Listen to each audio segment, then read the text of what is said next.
From the beaches of Daytona Beach, Florida, all the way inland to Daytona Beach and the Daytona International Speedway. In January, it means that the Sprint Cup cars are coming to this mecca of motorsports for testing, and a lot of things need to be tested as we have numerous changes taking place here in this preseason Thunder test on speed.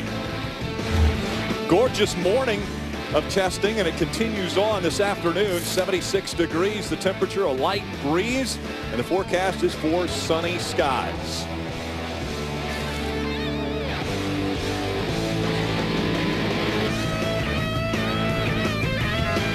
Rumor has it that they're going to try to get out on the racetrack in packs, but before they do that, we're going to talk a little bit about what has happened. Rick Allen, Larry McReynolds, and Darrell Waltrip with you. Now, I mentioned changes. Nothing's really changed up here. He's still a Hall of Famer. He's still a multiple-time Daytona 500 winning crew chief.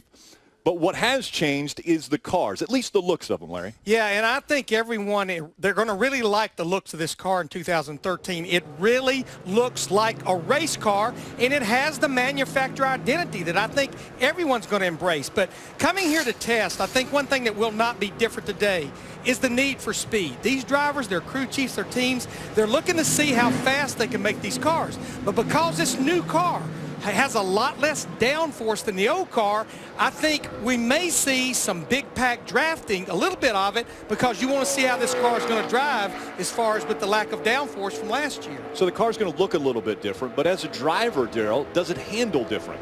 I think it will. You know, this car, it's like Christmas. I mean, we got a new toy here, and as my friend here would say, she's a nice one. And the thing is fast, and what makes it fast is exactly what Larry alluded to. A little less downforce.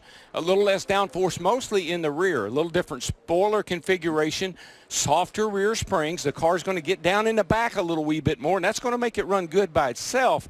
But when you get in traffic, and the way these noses are kind of round, and you get somebody kind of pushing like we've seen down here before, I believe these things are going to be a handful to hang on to. I think the drivers are going to really complain about how they feel in the draft.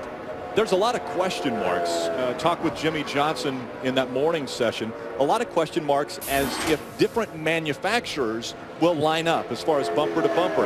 Jimmy said that in their shop, they put two Chevrolets nose to tail. They lined up. They were okay. But they don't know if a Chevy gets behind a Ford, if that's going to line up, if a Chevy gets behind a Toyota, if that's going to line up, or vice versa. So that's one of the question marks that's still out there, and we might get an answer to that here in this session. Let's stay on maybe the 48 car here. We always talk about how low the nose is, how close to the track it is, kind of sealed off. But I want you to look at the back of this race car. The rear bumper of this car is extended down even further than last year. I mean, the back of the car almost drags the ground, Larry, and that's going to make it even harder to draft because there's no air coming out from the car in front of it to help cool the radiator. So that's a big, big change. We got 4 hours of afternoon testing. Again, 3 hours took place this morning. And this is not only a test session for the crews, the drivers, the teams, but it's also a test session for NASCAR. And right now, Bob Dillner is standing by with NASCAR Vice President of Competition, Robin Pemberton, to tell us how the morning session went. That's right. Not only is it a whole new car, it's a whole new world for NASCAR down here during preseason Thunder at this test. Robin Pemberton, you talked to us yesterday, and you said, ask me tomorrow how things are going. Well, after the morning session, what do you see out of this new car in this racetrack? Yeah, it's going pretty good. I think the guys are taking their time. You know, weather forecast plays a big factor in it because looks like a couple of good days ahead of us. So guys are taking their time. A lot of single car runs. You may see some drafting this afternoon a little bit, but maybe more of that tomorrow as the test gets underway. So we'll see, but it looks pretty good so far. As you evaluate things, how important is it for you guys to see these cars in the draft down here during January? Well, as you know, we have a certain style of racing that we would prefer to see, and we took that into account as we were building and designing this car. So the things that we learned last year over the last 18 months about where air inlets need to be, water pressures, things of that nature, we pretty much have a good handle on that, but we always have to be ready to adjust. And, seeing some drafting tomorrow with some larger packs will help us see what we need to do there, if anything at all. But to be quite honest with you, I think it'll be more beneficial for the teams to see what the chassis are going to handle like, because it is a different aero package on these cars, and a little smaller springs in the back. The cars should be a little bit quicker by themselves than what we've seen in the past, which was a goal of ours. So we'll see what happens tomorrow. So with all that in mind, the fans all want to know, is the two-car tandem done here on this restrictor plate racetrack? I've been around long enough to know that you never say never or always.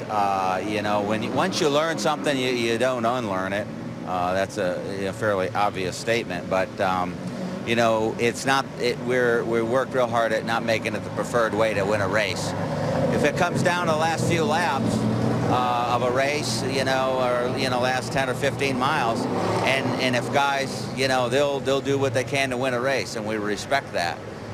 But it's got to be something that you know, that's a tool in the toolbox that you can't use too many times during an event like that. A little hard on the equipment when they do. So we'll see what happens, but I think we're going to be in really good shape. Thanks so much, Rob. Appreciate it. Talk to you later. Matt Yoakum, the Gibbs car is about to go out and do some drafting. Bob, I'll tell you what, I don't think I've ever seen more anticipation and excitement about the debut of a new NASCAR model than we have with the new Generation 6. And so many different things about this race car, Steve Letarte. 3 days of testing.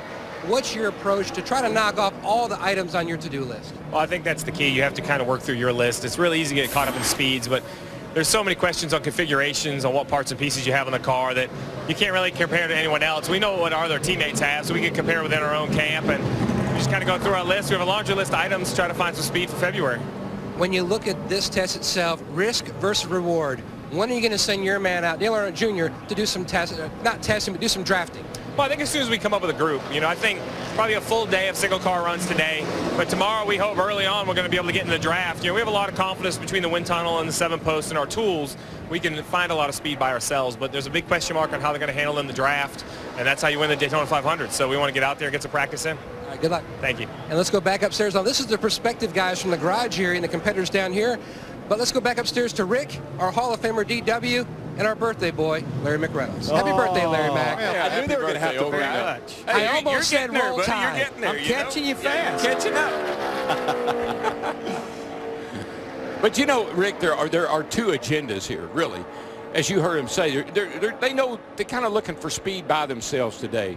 What will the car do all by itself? Right. But the bigger question is, what are they going to do when they put them in a draft? Sure. And so you got two agendas. Today you're going to work on single car runs, see how much speed you got in the car. Then tomorrow you're going to change everything around and try to get out there and do some drafting and see how it handles in the draft. Well, and we know always at Daytona and Talladega, when you get in the draft, you're going to get faster. Now, let's talk about single car speeds, though.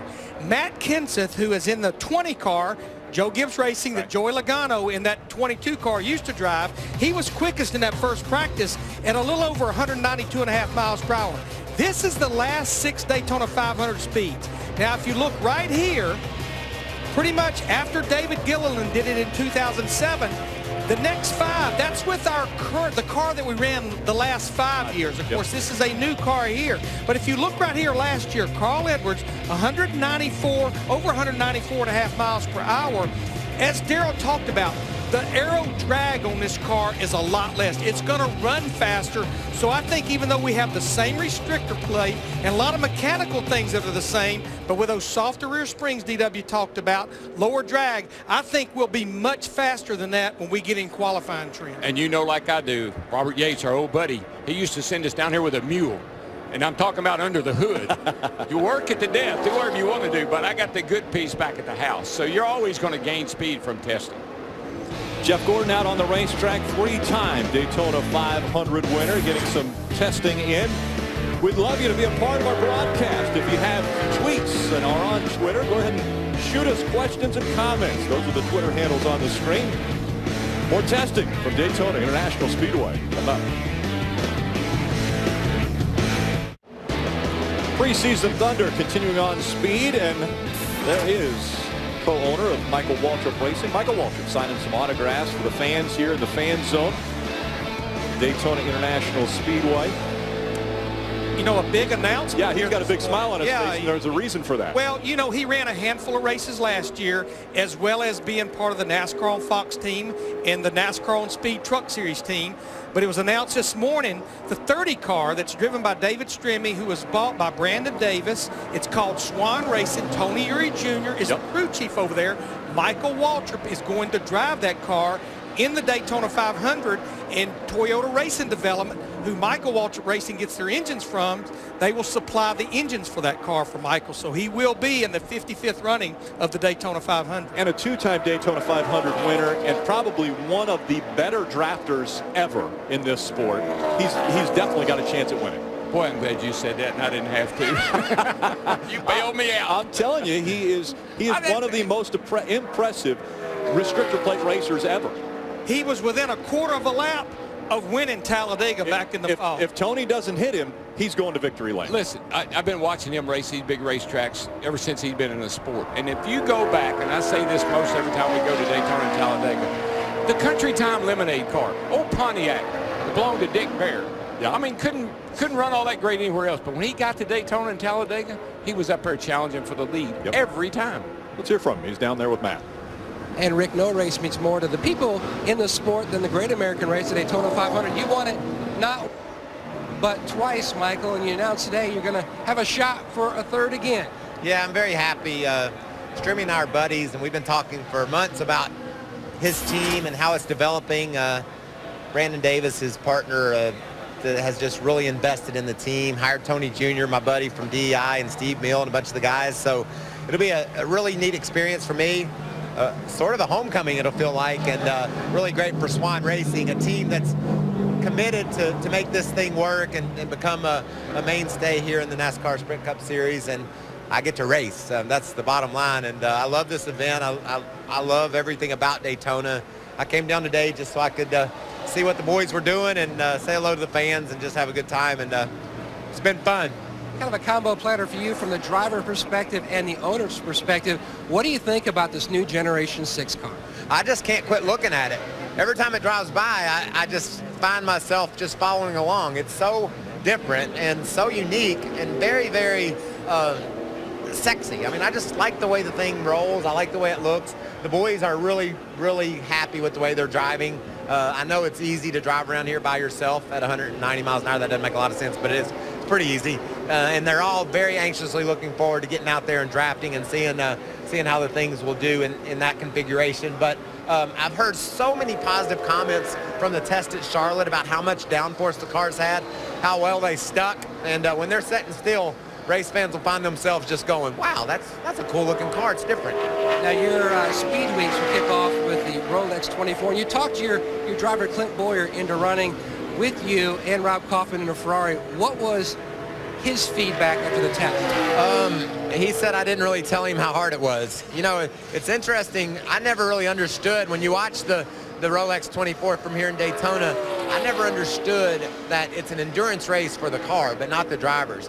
These cars are so tough that you just qualify with them every lap. You run so hard, and Clint found that out in a hurry. And when you're not in the DP class, we're the GT, and those cars catch up with you in a hurry. And it's really nerve-wracking as a race car driver to try to go as fast as you can and then stay out of the way of the other guys. But I think Clint really enjoyed the experience. He got right up to speed. Rob said, how do you think Clint will do? And I'm like, well, he won a road race in NASCAR, the best drivers in the world. I bet he'll be just fine in this little Ferrari, and he was really fast, and we're looking forward to our chance to try to win the thing. That's a real opportunity for us. All right, DW, I remember back in the day when you teamed up with the legend A.J. Foyt.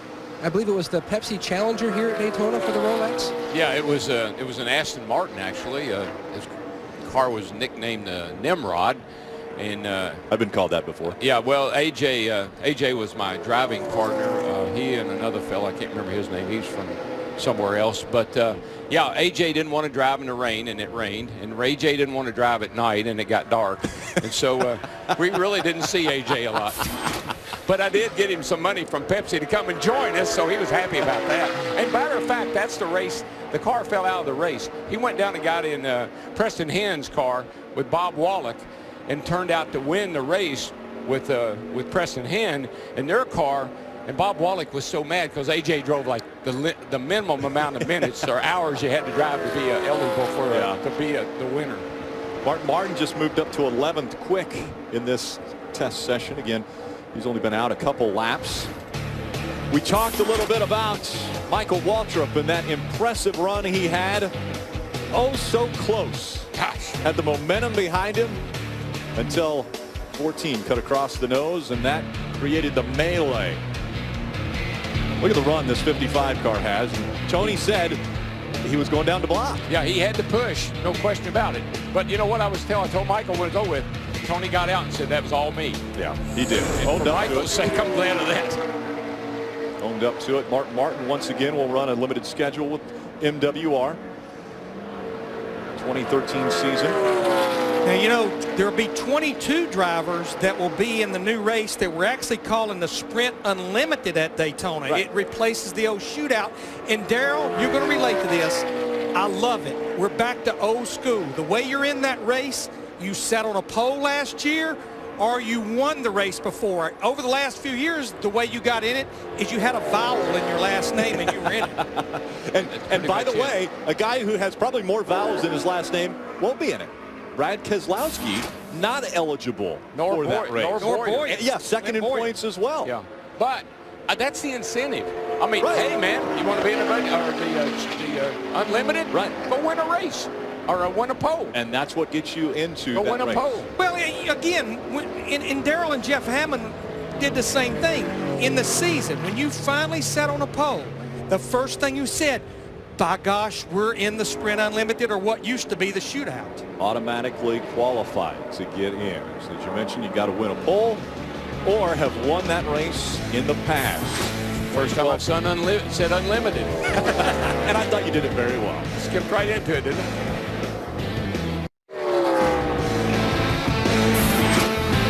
Welcome back. This was one of the questions we wanted to have answered. And right now, Denny Hamlin, Matt Kenseth working together on the racetrack. This is the first two-car tandem that we have seen in this test session. It's taking place.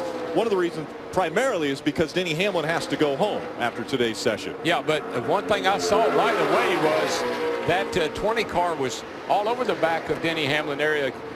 Matt Kenseth and the 20 car, and they've separated a little bit and only pushing on the straightaway, looked to me like.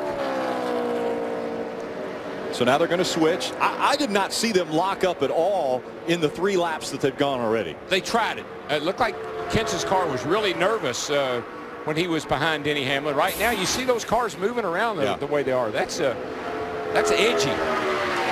Well, I think the biggest reason we've talked about how small that rear spoiler, look how small that spoiler is on the back of that car. But look how low the back of those things are, Larry. They're down. The back's almost sealed off like the front. Well, you talked about it. Those softer rear springs, 100 pounds softer, which gets that spoiler out of the air even more. But last year's spoiler was about 4.5 inches tall. This spoiler here is only 3.5 inches tall. And the biggest thing is it goes the contour of the deck lid, which actually takes a lot of height away on the sides of it. Boy, this is testing right here, boys. We saw the two of them switch that last lap. Really haven't seen any incredible speeds out of either of these two cars compared to what guys have done single car runs, but they're still experimenting. I think right now they're being real cautious. There may even be some lifting going on here to kind of be sure we don't have, we don't want to wreck one of these things. We don't have a lot of spare parts right now. Not only, there's so many things that these guys are working on right now. We've talked about in the past vision. The driver in the back, can he see through the back window and the windshield of the car in front? The other questions NASCAR is going to be asking, are they getting warmer? The pressure relief valve that we talked about so much a year ago, are they going to have to work on that? Let's go back into the garage and Bob Dillner. Honestly, guys, the reason why we're seeing Denny Hamlin in particular in the draft right now with his teammate Matt Kenseth is because Denny Hamlin will not be here tomorrow. His girlfriend Jordan is expecting a baby any day now. And I spoke to Denny before he got in the race car, and he said, man, I'm just waiting for the phone call, but I want to be there for the birth of my child. And that's why they are drafting right now. Originally, they probably would have waited until tomorrow to accomplish this. But since Denny is not going to be here the remainder of the test, in fact, that entire team is going home after today's test session. They wanted to do it today, and that's why they got together with Matt Kenseth. And I am told the 18 car of Kyle Busch will come into play here in just a little while around this racetrack. I'll tell you what, for what I'm seeing so far, though, they sure don't like to be locked up like we've seen down here in some of the two-car drafts. They look like they're very uncomfortable when they get to touching each other. Now, down the straightaway here, we might see some pushing, but it appears to me they back off of each other in the turn. Little fidgety. Yeah, the cars just, they look pretty unstable. But, Darrell, you talked about it. This car has about 500 pounds less downforce than the old car. Most of it's in the rear. So that means when Denny Hamlin is tucked up behind Matt Kenseth, it takes a whole lot more of the rear away. We've always talked about when you come to Daytona or Talladega, if you can see another car, you're getting help.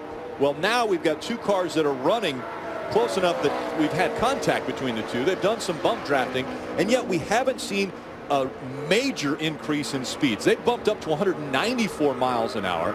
Does that mean more side-by-side racing is going to be seen here at Daytona and Talladega? Here's what's interesting about that speed. They did not jump up until they pretty much stabilized with the gap of about a car length or two between them. That's when finally the speeds jumped up there. Well, if I remember correctly, the guy leading Denny around here is pretty good on these restrictor plate tracks.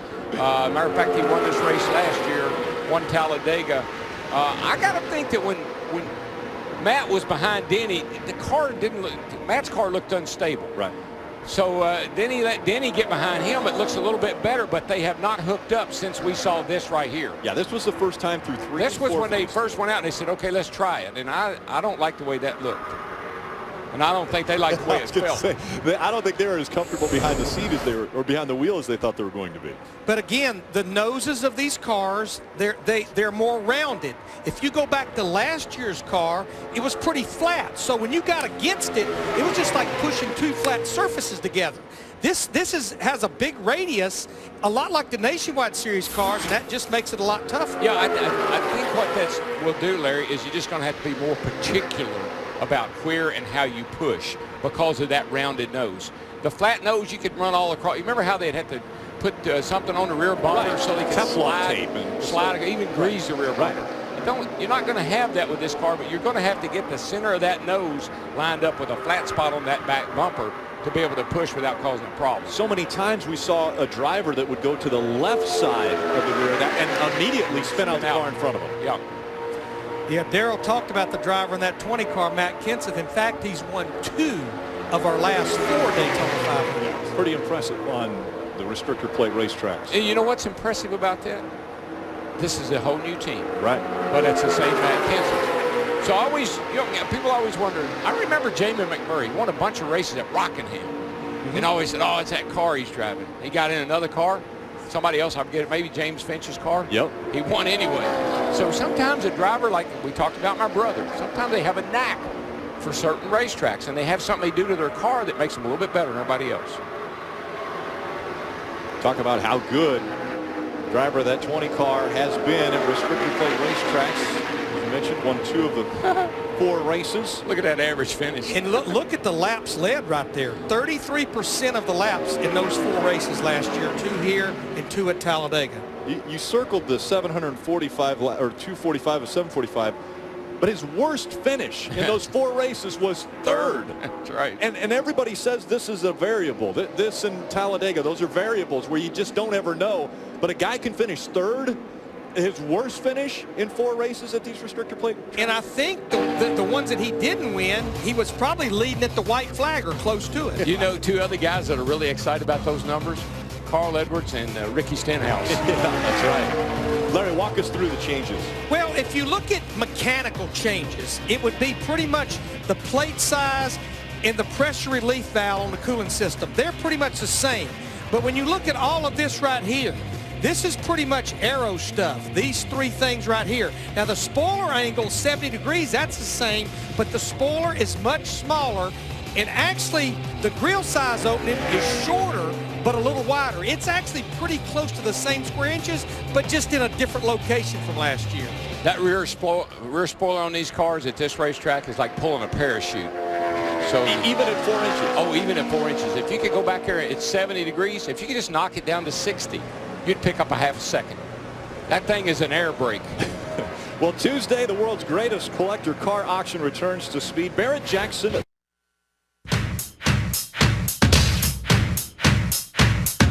Windows down, pedal to the sneakers, turn up the volume, blow out the speakers, best clothes on, going down on fire, turn the lights off, turn the music higher. We are young! We are young! We drink and we play. We love this because we are young! We're on the run! You're never gonna chase us down! We are young!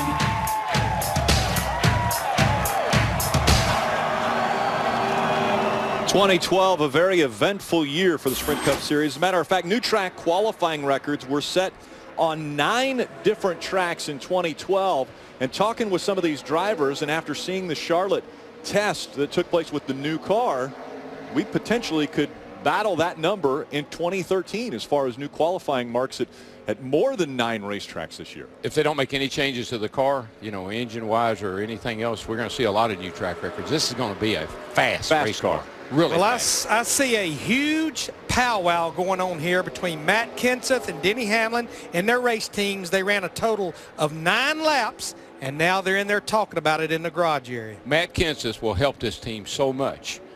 Matt's a smart guy. He pays attention, and you see they're all listening to Matt. And they're, you know, he's a new guy.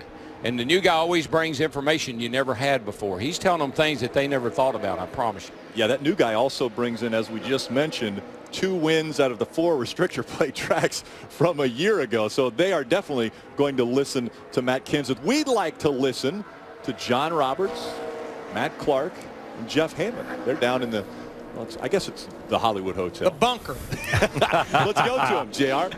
It's a little home away from home for us. Rick, thanks a lot alongside of Matt and Jeff. We're really enjoying watching this testing session because we saw that 2-car tandem go out there. I think we're all enamored with the way this car looks. It looks great. A very cautiously optimistic Robin Pemberton said there's a style of racing they want, and they are pretty good with where we are right now. How do you think the handleability of this car is going to be once we get in the pack? I think Darrell and Larry have been kind of touching on it, Matt, is the fact that we don't know, folks. I mean, that's the whole thing, is we need to be able to you know, get them in a big pack. I mean, 2 cars, we saw it a little bit dicey there. When you put that pack up to 10, 12, 14 cars, that's when you're going to find out who has got the good car and who is going to be coming back to the garage area saying, you got to fix this thing before I wind up wrecking it. And there are 4 very big races that we learn off of. I mean, they're 4 plate races. They're all huge. So this is a very important test session. Absolutely it is. Guys are trying to gauge where they're at, going through the checklist. And honestly, Jeff, you can attest to this. This test session here is methodical. It's not, guys aren't moving at a high rate here to get changes done because it's a long test session. It's speedway testing. I'll tell you what, though, Jeff, you know this too. Racers, they're compartmentalized. They are thinking about what's going to happen at Charlotte next week when they test at the 1.5. So a lot of different agendas, but guys are trying to get things done here. Let's go to Bob Dillner. Well, down here, a lot of debriefing after that brief drafting session on the racetrack between teammates Denny Hamlin and Matt Kenseth. You see Darian Grubb, Denny's crew chief, there as well. And they've all kind of converged around the 20 car here. And the reason why is they want to take a look at some of the damage. We didn't think much bump drafting would come into play. We'll take a look at this right here to the back of this race car. Denny Hamlin was applying the pressure to this 20 car, and you can see some of this plastic here ripped off the rear bumper cover of this race car, but they're also taking a look at the quarter panel. Denny gave him a couple of big shots, and they want to make sure they have their bumper bracing A-OK on this car and make sure that the aerodynamics as far as their rear quarter panel is A-OK. So they're down here talking about what the cars felt like. Remember, this is a brand new car, Matt, and these guys are trying this for the first time and feeling exactly what's going on this racetrack, DW. Buddy, I tell you what, there's some horsepower. We talk about under the hood. You look at what we got right here. Darian Grubb, where did he come from? Stuart Haas and Hendrick Motorsports. Champion crew chief. And you got Matt Kenseth. Where did he come from? Roush Fenway. And where are they? They're at Joe Gibbs. That is the best of the best that you can get your arms around right now, and they're all working on one project. That's pretty impressive. Quite a brain trust right It there. really is. Hammond, we ever have it that good? Not really, but pretty close a couple times when we were at Hendrick. We had some pretty good teammates, but you're really right about that, Darrell. All these guys getting together, you can never put a price on experience, and that's everything that it really is coming out. We're watching this kind of transpire right in front of us because Matt Kenseth, they've bullet pointed everything about how many times he won last year, but he's such a great teacher. He can help these guys. Darian Grubb, he brought a lot of great ideas over to Gibbs Racing, and right now they're addressing a new problem or a new situation and breaking it down to where they're having the ability now to maybe figure out something they can change on the race car. And Matt, I mean, that's what this garage and this test is all about. Information, getting all the information you can so when you go back home and come back, before you come back in February, you be ready.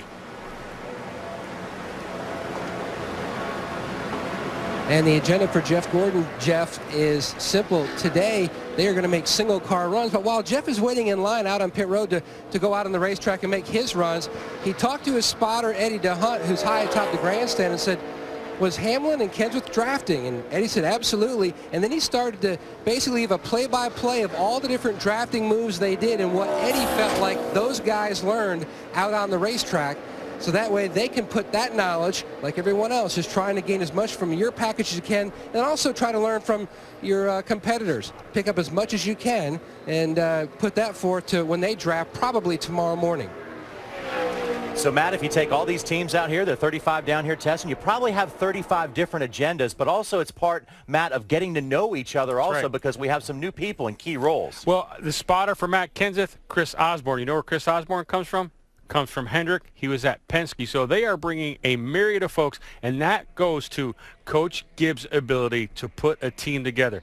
He gets it. He's putting the right people in the right places, and I honestly believe that that group will see immediate dividends with Matt Kenseth coming over there. What do you think, Jeff? I agree. I mean, and when you get beat, I mean, it's like any kind of good sports team, Matt. You got to face it. If you're getting beat, yep. you've got to make personnel changes. Yes. You've got to bring somebody in that can hopefully, raise the bar a little bit for you. This is what they're looking to do with Matt Kenseth. They're looking to try to get all the knowledge that he gained at Roush Fenway and apply it to Gibbs and the way that they work in their organization and try to raise that bar a little bit more for them. They were good last year, but they still got beat for the championship, and that's what this is all about. You're trying to raise it to where you are in, not only make the chase, but it can be a contender going into that final race at Homestead. That's just where this all begins, right here in Daytona. It changes during the offseason. They're being applied during testing.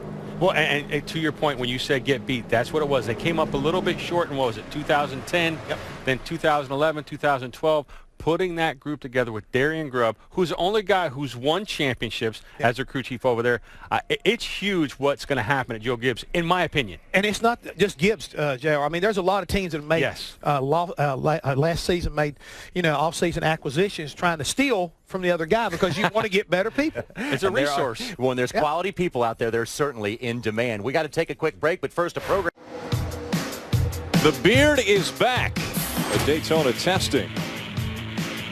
Seeing quite a few drivers sporting the beard here. A lot of times you see that in the playoff season, but this is preseason thunder, and it's already showing itself here at Daytona. Bob Dylan, are you thinking about wearing a beard for the 2013 season? Absolutely not. My wife Angie would not like that. He's got a little bit of a rough going on his chin there. Hasn't shaved maybe for a couple days, but Denny Hamlin has got one thing on his mind, going fast here at the racetrack, but also the birth of his child here, hopefully in the next couple days. But you just drafted out in the racetrack. I want to know, how did it feel with this new G6 car? Well, this is about 2 weeks worth, by the way. I don't grow a whole lot of hair, but it was different than what we're used to. This body style, you're just trying to figure out where's the happy spot. Does it want to be straight behind the other car? Do you want to be offset a little bit? But really, it seems like the back car gets a lot of air to it. So essentially, it makes it hard to suck up to the front car, which I think will bode well for our competition at other racetracks going forward, where the front car doesn't have such a huge advantage. So that part of it's pretty optimistic.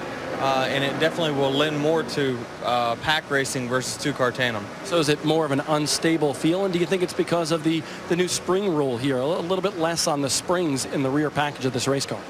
Yeah, I mean, that will make it a little bit harder to drive.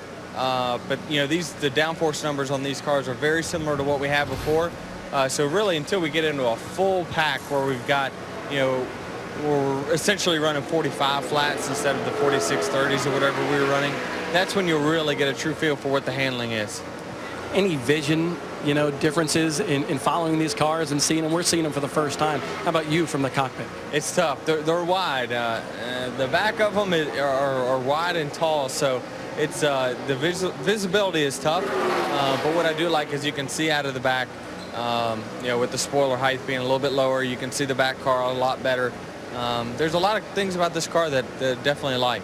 Now, they're telling me in the truck, and, we have our computer engineers down here in the garage area and back in the truck as well for us, and they're telling me that you guys were actually faster when you were spread apart just a little bit than when you were together. Is that surprising to you? Yeah, we just were not able to keep a one solid lap linked together, and I think that it's just the way these bodies are with the aero platform and everything, that it's just going to lend itself more to the pack racing. Like I said, it seems like the second car is getting just as much air thrown on the nose as what the front car is, so it's harder to suck up to the front car, which in turn will make for better pack racing versus two-car tandem. But when we come off of turn number 4 down to the finish line for the Daytona 500, all bets are off, right? Yeah, as long as you don't go below the yellow line. I found that out in the shootout in 2011. All right, Denny Hamlin, look at that, DW. A couple weeks growth on his chin for Denny Hamlin. He's going to be a daddy pretty soon. Yeah, I feel his pain. Yeah, I go for a week. And you're talking about the beard stuff, the not beard. the daddy part. No, the beard. But one of the reasons why this car, the car in behind, the car pushing, the greenhouse, the roof on this car is a little bit smaller than what we had before. So more air is going to go around the car. The spoiler is lower. More air is going to go over the car and off the back of the car. That's going to affect the car that's pushing. The thing about the back end, the bumper being lower, that's only going to affect cooling. A little bit of air that was coming out from the car, that will affect cooling. So the back of the car bumper being lower will affect the cooling. But the big aero change is the size of the greenhouse and the smaller spoiler. That puts more air on the car that's pushing. And how about the softer spring? Does that get the back end of that car just down a little bit lower? It gets it down a little bit more. Makes it run faster by itself, but where that becomes a challenge is what we saw with those two drivers a while ago, because you've got less downforce back there anyhow, and then you're traveling the back of the car more, getting that spoiler out of the air even more.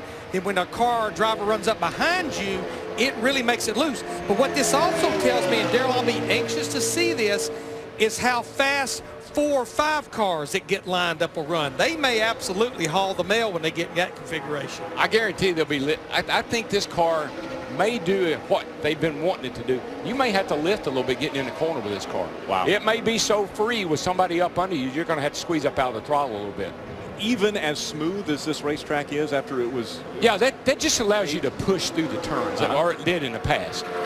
No bumps where the front car or the cars are jostling up and down, moving around. That allowed you to push through the corners. But I just believe the way this car is designed with this rounder front end and the back bumpers and everything, it's going to be hard to push a car all the way around this racetrack. And when I start stacking all this stuff up, I think for the first time here, at the conclusion of the Daytona 500, the first time since this track was repaved, the guy that goes to victory lane, he's going to talk about how good his car drove. Not how fast it was, but how good it drove. The handling. And that's a challenge, because see, Daytona and Talladega, what have drivers said? Oh, anybody can drive this car, you know, you don't have to worry about the handling, just put it wide open, hang on to it. They won't be saying that this year, I bet you. Yeah. You know, one thing I also like about this car, it has nothing to do with the new body, but we've been seeing it on all the cars as they go around the racetrack, and that's pretty much, these are the differences with the NASCAR, what we're calling the 6th generation car.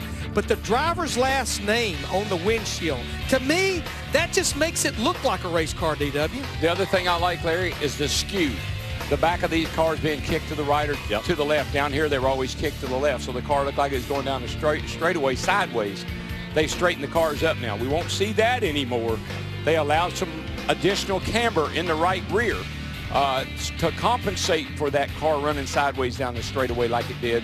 But at least the cars will now be running parallel to the track. And that'll be nice. I think dog walking. One other big difference will be they're going to actually allow a sponsor logo on the roof of the car with the roof number. That's something that we've never seen before. You know, if you're following on Twitter, or at least you follow some of the drivers on Twitter, Ricky Stenhouse Jr. tweeted earlier He said, I really like the fact that you can put your names on the windshield now. He said, now I know who's behind me. That's a good point. But right here is a good example of what Larry was talking about. Look at Dollar General on the back of the roof here. That's a nice touch. Yep. And all these things are enhancements to take to a sponsor. You know, a sponsor says, hey, what do I get? Right. Well, this is part of the package. Make it easier to sell. That's it.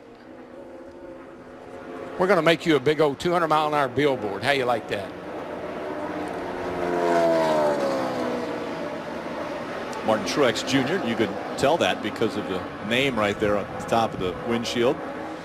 Bringing that Napa 56 Toyota Camry into the garage, into the care of his crew. You see a couple guys that have figured out not only how to win here, but win. Take a look at the speeds in this afternoon session of Daytona preseason Thunder. The fastest two cars were involved in a two-car tandem.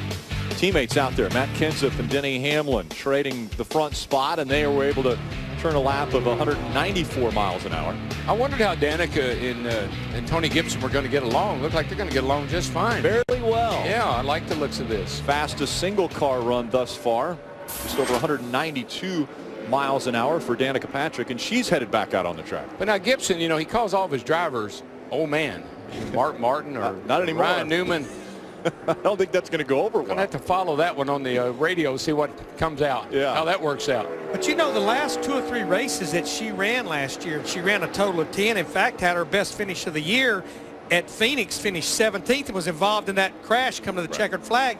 She said immediately after that first weekend that her and Tony seemingly were on the same page, that he truly would listen to her and that he seemed like he believed in her and what she was saying. The biggest thing she said during the offseason she has to work on, she related to Indy cars. She said with the Indy cars, our car didn't really change from day to day and over the course of a race. And she said that's the biggest thing that I'm having a hard time getting my arms around is how much this car will change from Friday to Saturday, Saturday to Sunday, and over the course of a 400 or 500 mile race. I thought about that. And I think about Formula One cars and how, you know, they come in and fill them up with fuel, put tires on them, and they're really slow. But as the fuel burns off, they get faster and faster and faster. Our cars actually slow down when the fuel burns off. You know why? Tires go away. Because we have the fuel in the rear. Yeah. We have all the fuel in the rear of the car. In a Formula One car, Indy car, the car is balanced. But these cars become unbalanced when the fuel burns off, and you have to be able to anticipate what this car is going to do when it goes through those changes like that. That's a learning experience. That takes a lot of time. Bob Dillner. Rick, I was just talking to Danica's crew chief, Tony Gibson, and they believe that this car could sit on the front row for the Daytona 500. They are very happy indeed after this morning session and, of course, today as well in the afternoon. Now, they had problems. They had that gear shifter mechanism that was rubbing against the drive shaft. That slowed them down early in the morning session. And then they had some brakes hanging up. Well, they fixed all those problems, and now this car is very fast. I asked him, will Danica go out in the draft? And he said, I'm not sure yet because honestly, all they have in the shop is 5 of these 2013 G6 cars made, and they are still working on producing more. Matt Yoakum.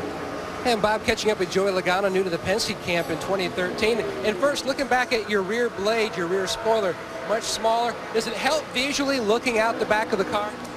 It's not a whole bunch smaller actually than what our old Speedway cars used to be. So you can see a little bit better, but not a big difference there. But like we were talking earlier, the downforce cars, when we go to Charlotte next week, you can't see anything out of those. That thing's up here somewhere. So no, we're just making some single car runs here with the Shell Pennzoil Ford and trying to find some speed, just a little here, a little there, pros and cons, and working through them and try to find something. Are you going to get out there and draft today? Because at one point you were going to, but you couldn't find enough friends? Yeah, we were going to. We planned on going right after lunch, and I think we only get like 7 or 8 cars to go with us, and it's not a big enough pack. So we're going to do single car runs the rest of the day, which is not the most fun for me, but we'll work through that, and hopefully tomorrow we can do some more drafting. Thanks, Joe. Thanks. Yeah, when you look at this Shell Pennzoil number 22 team, Todd Gordon, the crew chief, think about it. New driver, new body, and he pretty much mentioned it. They've made the move to the transition to Ford with the Ford engine, so everything is different except the crew. Changes all around. Daytona preseason Thunder continuing here on Speed after these messages. Welcome back to Daytona Beach, Florida. as Daytona preseason thunder continues on speed. Alongside Darrell Waltrip, Larry McReynolds, I'm Rick Allen down in the garage area. Matt Yoakum, Bob Dillner covering all the stories of 2013 testing and the new 2013 Sprint Cup car.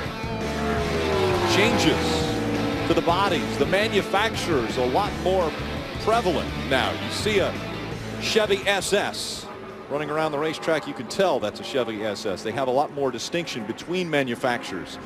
The Fords, the Chevys, the Toyotas. And right now we see Tony Stewart making laps here in his Chevrolet. He's been over to Chili Bowl this week. I think he made the A main. I think he made the feature. I think he finished third last night in whatever kind of race they have so many races over here for a week, you know. But he's running pretty good. Casey Kane's struggling at the Chili Bowl. You know, the last time we were here at Daytona in July, Tony Stewart went to victory lane. Just look at the number of wins that Tony Stewart has, but of course the one that's missing, glaring, he's come close, is 0 wins in the Daytona 500, but he's won the Coke 400 4 times. Pretty much, he even won a road course race here in an IROC car one time. He did. He absolutely dominated that race. I'll never forget. He'd drive that thing off into turn 1 down here. Everybody else would be letting off start-finish line. He'd the throttle hung. Darrell, you won 3 championships before you ever won a Daytona 500. Was that one element glaring, missing from your driving resume to win a Daytona 500? Would that haunt Tony Stewart? He couldn't win the Great American Race? Well, there's been a lot of really, great race car drivers that have never won this race. It's so elusive. And it seems like the longer it goes, the harder it gets. Richard Petty won this thing 7 times. Right. Piece of cake. I won every time he came down here, for heaven's sake. Right. Me and Earnhardt, I didn't think I'd ever win it. And Dale never thought he was going to win it. But yeah, you got to have it. It's got to be one of those trophies that's right there beside that championship trophy. You got to have a Daytona 500 to go with it. We talked about Tony Stewart, at least they talked on the morning session about how talented he is as a race car driver, and we talk about he's going to the Chili Bowl. He's one of the favorites at that. He runs dirt, he runs wing sprints, he runs all these different vehicles, had run open wheel in the IRL. He ran everything and was very successful. But again, there's that one elusive trophy that is not on his mantle yet. Yeah, well, and I just think back to Dale and Earnhardt. Yeah, Dale was that way. He won everything. He'd win the shootout down here every year. He'd win the qualifying race. He'd win the Saturday race. Something would always happen on Sunday. That race would elude him. Blow it, have a flat tire coming to get the checkered flag on the last lap going into turn 3. Hit a duck back there, or a goose, or whatever it was. Seagull. And turned over. You think of things that could happen to you, and they all happen right here. And I had to say, one thing that really bit me here is I got hurt a lot here. Oh, really? This track really became a thorn in my side. I spent more time in the hospital here than I did all the other racetracks put together. So this place, you walk out on this racetrack, and you go over that 3rd turn, and you look how wide that track is going in that corner. And you think about going in there 3 wide, and you're, clowns to the left of me and jokers to my right, and here I am, what am I going to do? Yeah. Tough spot. It took Larry McReynolds, by the way, to get Dale Earnhardt Sr. to victory. I'd like to take credit for that. I just happen to be the guy standing on the pit box when none of that stuff happened that Darrell was talking about. There were some calls that were made that made sure that 3 got to victory lane. Rick, you were looking back at 2012 and talking about the surprises. Brad Keselowski winning the championship. Clint Boyer finished in 2nd. But to me, 2 of the biggest surprises of 2012 would be the fact that this man right here, Carl Edwards, went winless. Yeah. Only 2 top 5 finishes and finished all the way back in 15th in points. Just before we showed Carl, the other driver, Kyle Busch, winning 1 race and not making the chase. To me, that was 2 big surprises. But now Kyle had an awesome chase.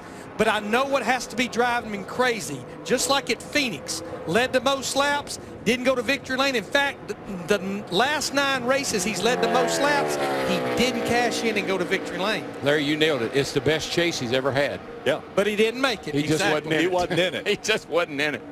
But you talk about Carl. I talked to Carl last night. We ran into each other in the parking lot. And he and Jimmy Finning, I think that's going to be an interesting experiment to start off with, for those two guys to get together and see how they can communicate. Now, you talked to Carl last night. We're going to talk to Carl tonight on Race Hub, because all hands on deck down here. Steve Burns, Danielle Trotta, Matt Clark, and myself. Carl Edwards will join us on Race Hub at 6 p.m. Eastern Time. Also on Race Hub, Robin Pemberton's going to wrap up the first day of preseason Thunder, so you want to make sure to tune in again at 6 o'clock tonight Eastern, 3 o'clock Pacific. Well, this is Austin Dillon in the fourth Richard Childress car. Austin ran a handful of Sprint Cup Series races last year. He's going to run the full Nationwide Series again this year with a few Sprint Cup Series starts, including the Daytona 500. Well, I'm anxious for y'all to interview Carl, because when I talked to him last night, he really has a lot of respect for Jimmy Finning, and rightfully so. I mean, you think about Jimmy won racing with Bobby Allison back in the 80s. So Jimmy Finning's seen, you know, we talk about this Gen 6 car. Jimmy Finning's worked on every one of them, all 6 of them. And so and he has a boatload of wisdom, knowledge that I think will be really beneficial to Carl. Yeah, he won the 1988 Daytona 500 with Bobby Allison. We talked about Matt Kenseth. Right. He won this race a year ago with Matt Kenseth. He's pretty good, isn't he? Gen 4, Gen 5, Gen 6. A couple victories for Clint Boyer in 2012. A little scotch and soda. Making that transition over to Michael Waltrip racing. Well, Speed Weeks is just around the corner, and NASCAR season will soon be in full swing. To stay up to date and follow all the latest NASCAR news, photos, and exclusive videos, go to speed.com, NASCAR section, or NASCAR on Speed on Facebook, and like us now. Well, it's only happened once in 54 years of trying. Last year's Daytona 500 was postponed by rain. Therefore, it became a primetime event on Monday night. And Matt Clark and Jeff Hammond, it was full of action. I'm telling you right now, I've been to a lot of Daytona 500s. You can see part of what we saw last year was totally incredible, including this back straightaway fire with the, you see it right there, the jet dryer getting hit by Juan Pablo Montoya. Unbelievable. And an unbelievable job of putting the track back together. As a matter of fact, Joey Chitwood, the president of this racetrack, has honored the people who worked behind the scenes and who worked so hard that night. When you watched that fire last year from that jet dryer, first of all, it was very scary, and we're glad no one was hurt. But you had to think, okay, that's going to melt this racing surface, and we're not going to be able to continue this race. But those guys worked so hard, used everything they could, including detergent, and they were able to get that thing fixed and let us fix this racetrack. Therefore, Matt Kenseth could go on and win the Daytona 500. Well, I definitely, it speaks a lot to how good they have their organization set up so they could get this deal done when they had all that kerosene slide down the track, start to erode it a little bit. They had a ton of tide that they got on that track, got the stuff up, and we actually finished the race, and which was all amazing. that's left is that black patch. Well, they went back and had to replace it because eventually it did damage the racetrack, and I think it was a good move by NASCAR. We came back here in July, no problems. Yep. And again, their track is holding up perfect because of that. But a key part of this thing has to also be the fact that the guy who wound up winning the race, Matt Kenseth, hooray for Matt. But at the same time, it looked like that race was going to end. And at that time, Tommy Baldwin and Dave Blaney were leading that race. I mean, you talk about a tale of two tails. It could have gone either way. And I was up on top of the spotter stand at the time with Tommy Baldwin, and you talking about a guy who was very, very nervous, and he thought maybe he was getting ready to steal one. Maybe. Tommy Baldwin. And you take that win any way you get. They're leading. Now, we talked about the track workers who work so hard to get these racing facilities ready, but I just don't think we can say enough. There are a lot of 12-hour days being put in right now back at the shop in order to get these cars ready for this, especially with the new bodies on these cars. Well, as we were sitting here and going through this is streaming live into the shops on Speed TV. So I got texts from guys said, hey, remind the folks at home we're working 12 hours a day, 6 days a week. Jeff, off air we were talking about, you know, how it used to be in the old days. But this time of year when you're changing out bodies, you're turning around a whole new car in the off season, it's the busiest time of year for these guys. They're telling these guys, hey, don't make any plans. I know of guys that Christmas vacations was brought down to very minimal.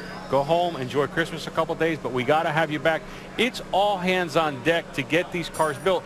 There's very few cars available in guys' fleets right now. And there's a certain amount of passion you have to work that hard at your craft. Oh, absolutely. We always talk about and use the phrase, being a racer. I mean, a racer, he doesn't look at a clock. He just realizes that, hey, we got to be back here in Daytona. We got to be ready to go in February. You know what you have to do. And when you make such a huge change like NASCAR has done and all these teams during the off season, it's not done very easily. The manufacturer's done all they can to try to keep caught up. But with rules being changed and sometimes not being able to get the parts and pieces quick enough, it puts everybody behind the 8 ball. So everybody's got to pull together and forget about watching the clock and realize, are we racers?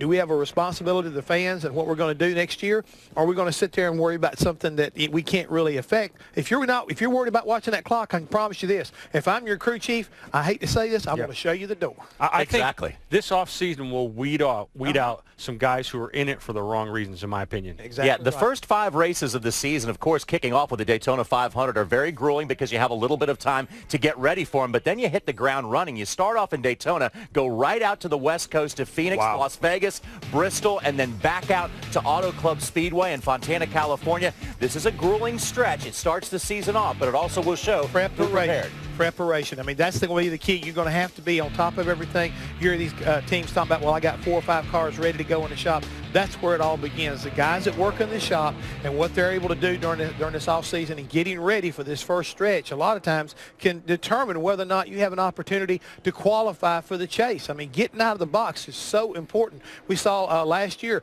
that Casey Kane almost didn't make that because he really struggled the first part of the season. New team and a lot of things went wrong early on. You get behind, sometimes you can't catch up, so you really have to be prepared. What's better than 1 pit reporter?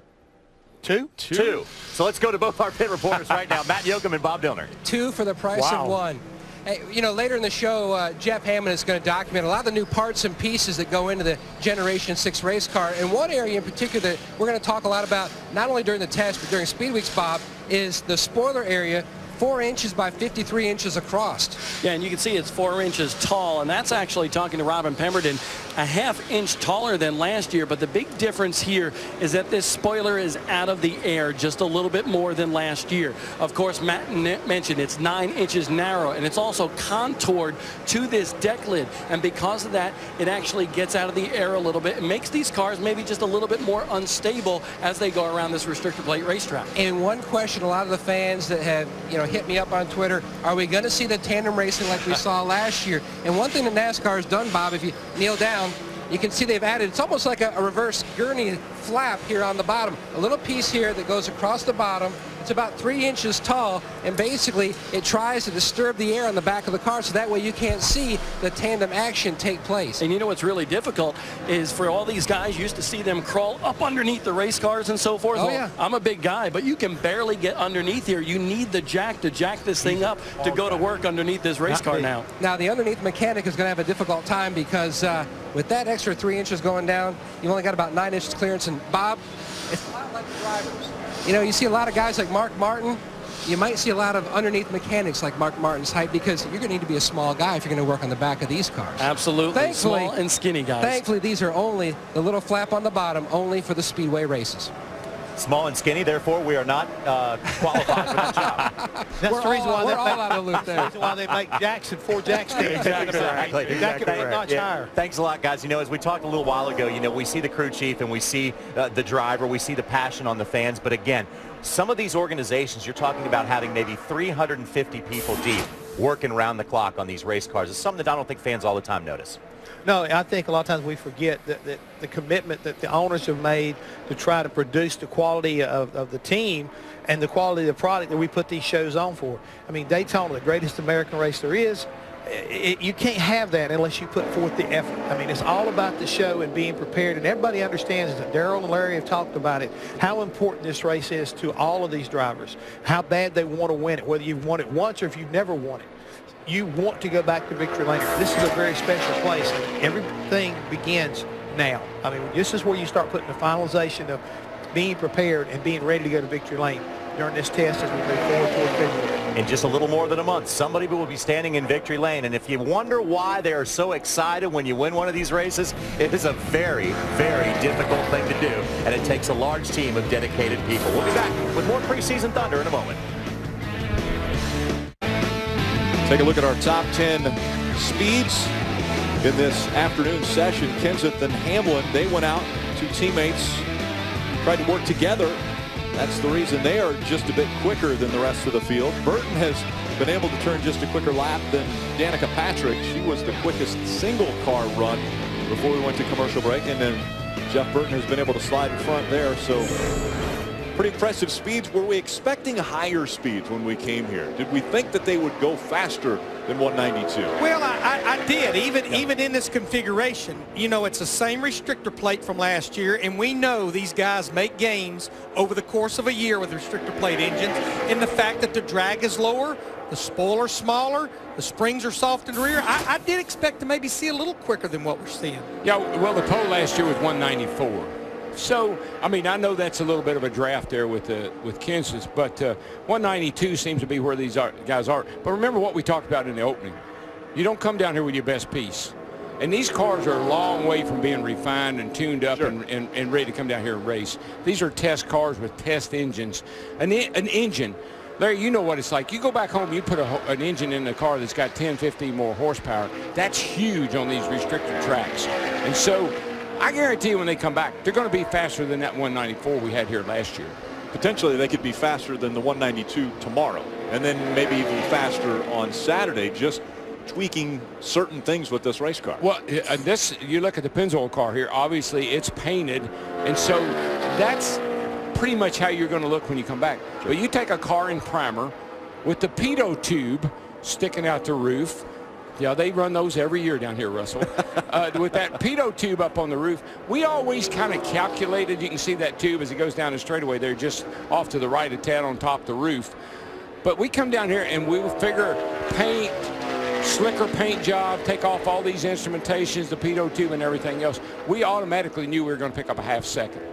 And then the engine guy says, I got a better engine. And so by the time we get down here, we always figure a half to a second quicker than what we tested. And DW, that's a perfect point as to talking with Chad Knaus and Jimmy Johnson. They've always gotten a bad rap because when they come up here for the Daytona 500, you never see them go out on the racetrack with any other cars.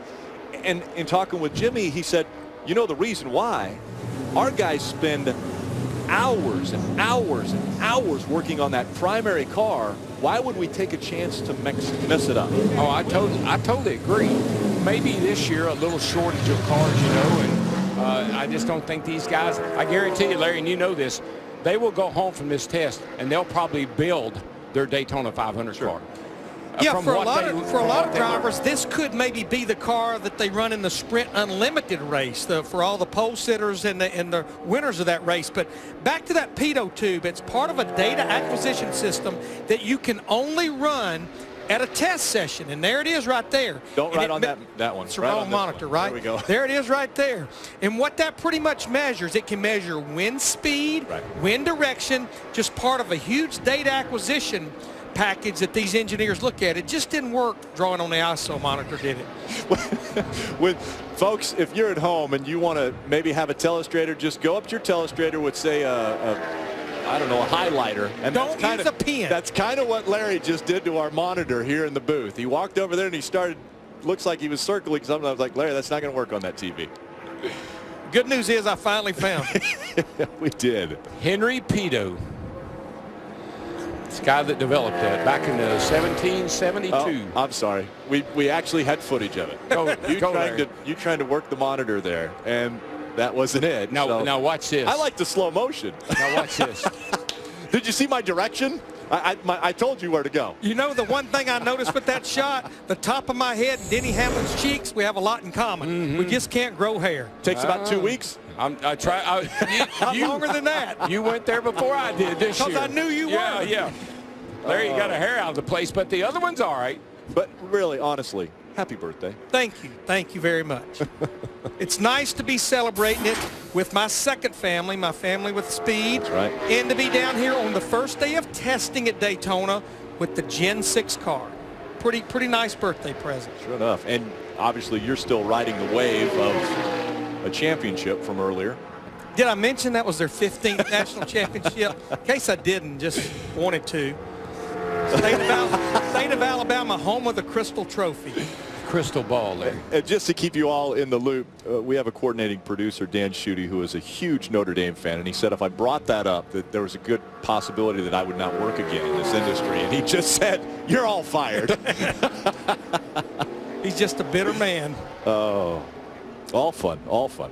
Danica Patrick back out on the racetrack. Danica with the 4th quickest speed here in this afternoon test session, and once again she's the 2nd quickest of the single car runs, just behind Jeff Burton.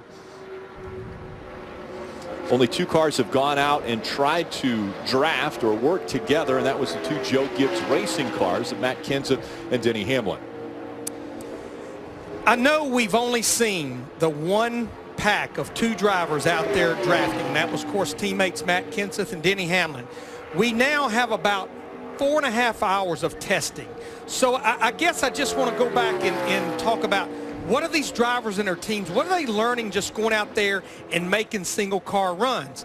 The thing about it, they're trying to work on little things that will make these cars run faster by themselves.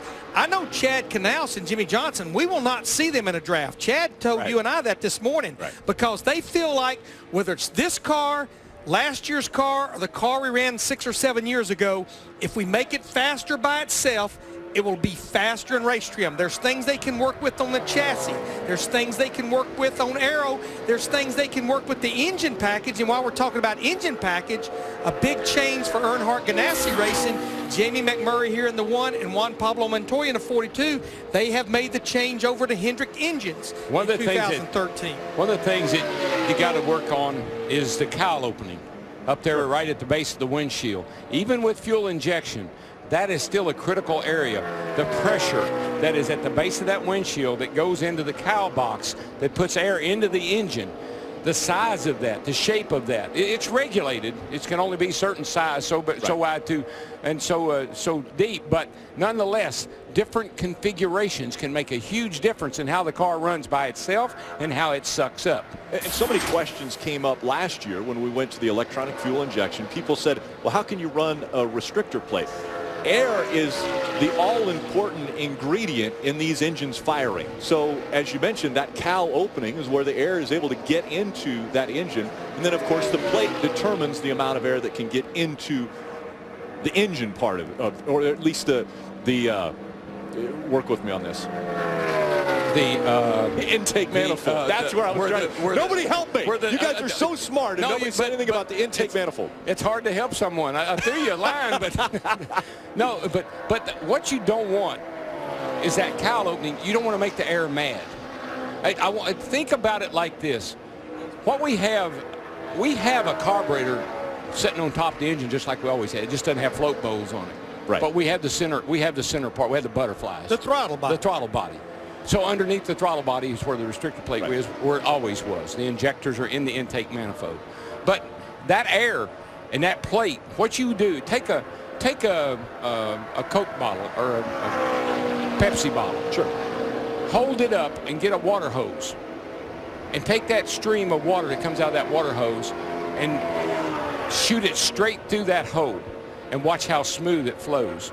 You get that off a little bit one side or the other, or you upset that air, it splatters, it splashes, it goes everywhere. None of it goes down into the engine.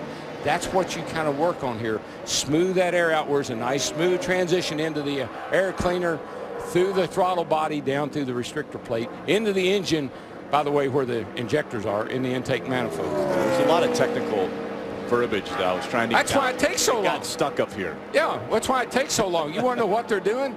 They could be reprogramming the engine. They could go from full rich to full lean to full. They could be doing all kind of things. Then he decided that he didn't want to wait for everyone else. He was just going to cut in the line and do a U-turn. They told him that no. You're going the wrong way. How does he know?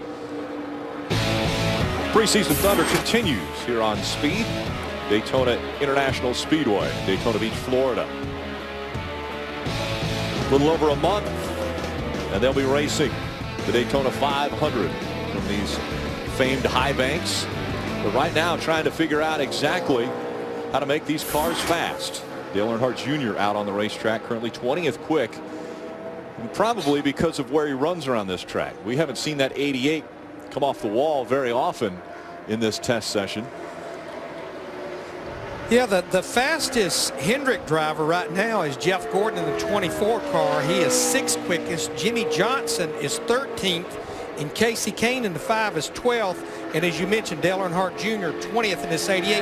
The one thing I do notice when I look at this speed chart is pretty much the top of it is saturated with Toyotas and Chevrolets. We have 12 Ford drivers, 12 Ford teams here, and the fastest right now is Greg Biffle, who is 16th. Remember, only 3 manufacturers this year. Dodge pretty much after winning the championship with Brad Keselowski last year, they are no longer in NASCAR. If I remember right, when we were down here last year doing this, Toyotas were the fastest cars practicing in the testing. They came back, and I think they struggled. Well, qualifying. Yeah, we saw Ford. Carl Edwards win the pole. Ford looked extremely strong here. Yeah, you're right, Darrell. They didn't show a lot of speed qualifying. Now, of course, we know it's a different animal with this new body, but when they dropped that green flag, they went to the front. Yeah, but I just remember, because I remember being down here and thinking, boy, the Toyotas have got these guys covered. We came back for the qualifying when it counted, and they didn't show the speed. But every time we went to a practice, they had the speed when they got out there with other cars. Boy, that doesn't even look like a Sprint Cup car, does it? It really does. I mean, that looks like cars I used to race at ASA back in the day. Looks like a Toyota Camry. Look at that. Look at that square, the body lines. That right rear quarter panel squared off. Teammate Matt Kenseth making his way out on the racetrack, and Bob Dillner, Denny Hamlin did a U-turn on pit road. What was the problem? They're trying to figure out something on this race car because Denny, when he pulled out onto pit road, said something didn't feel right. Almost like a wheel had a vibration or a loose wheel or something like that.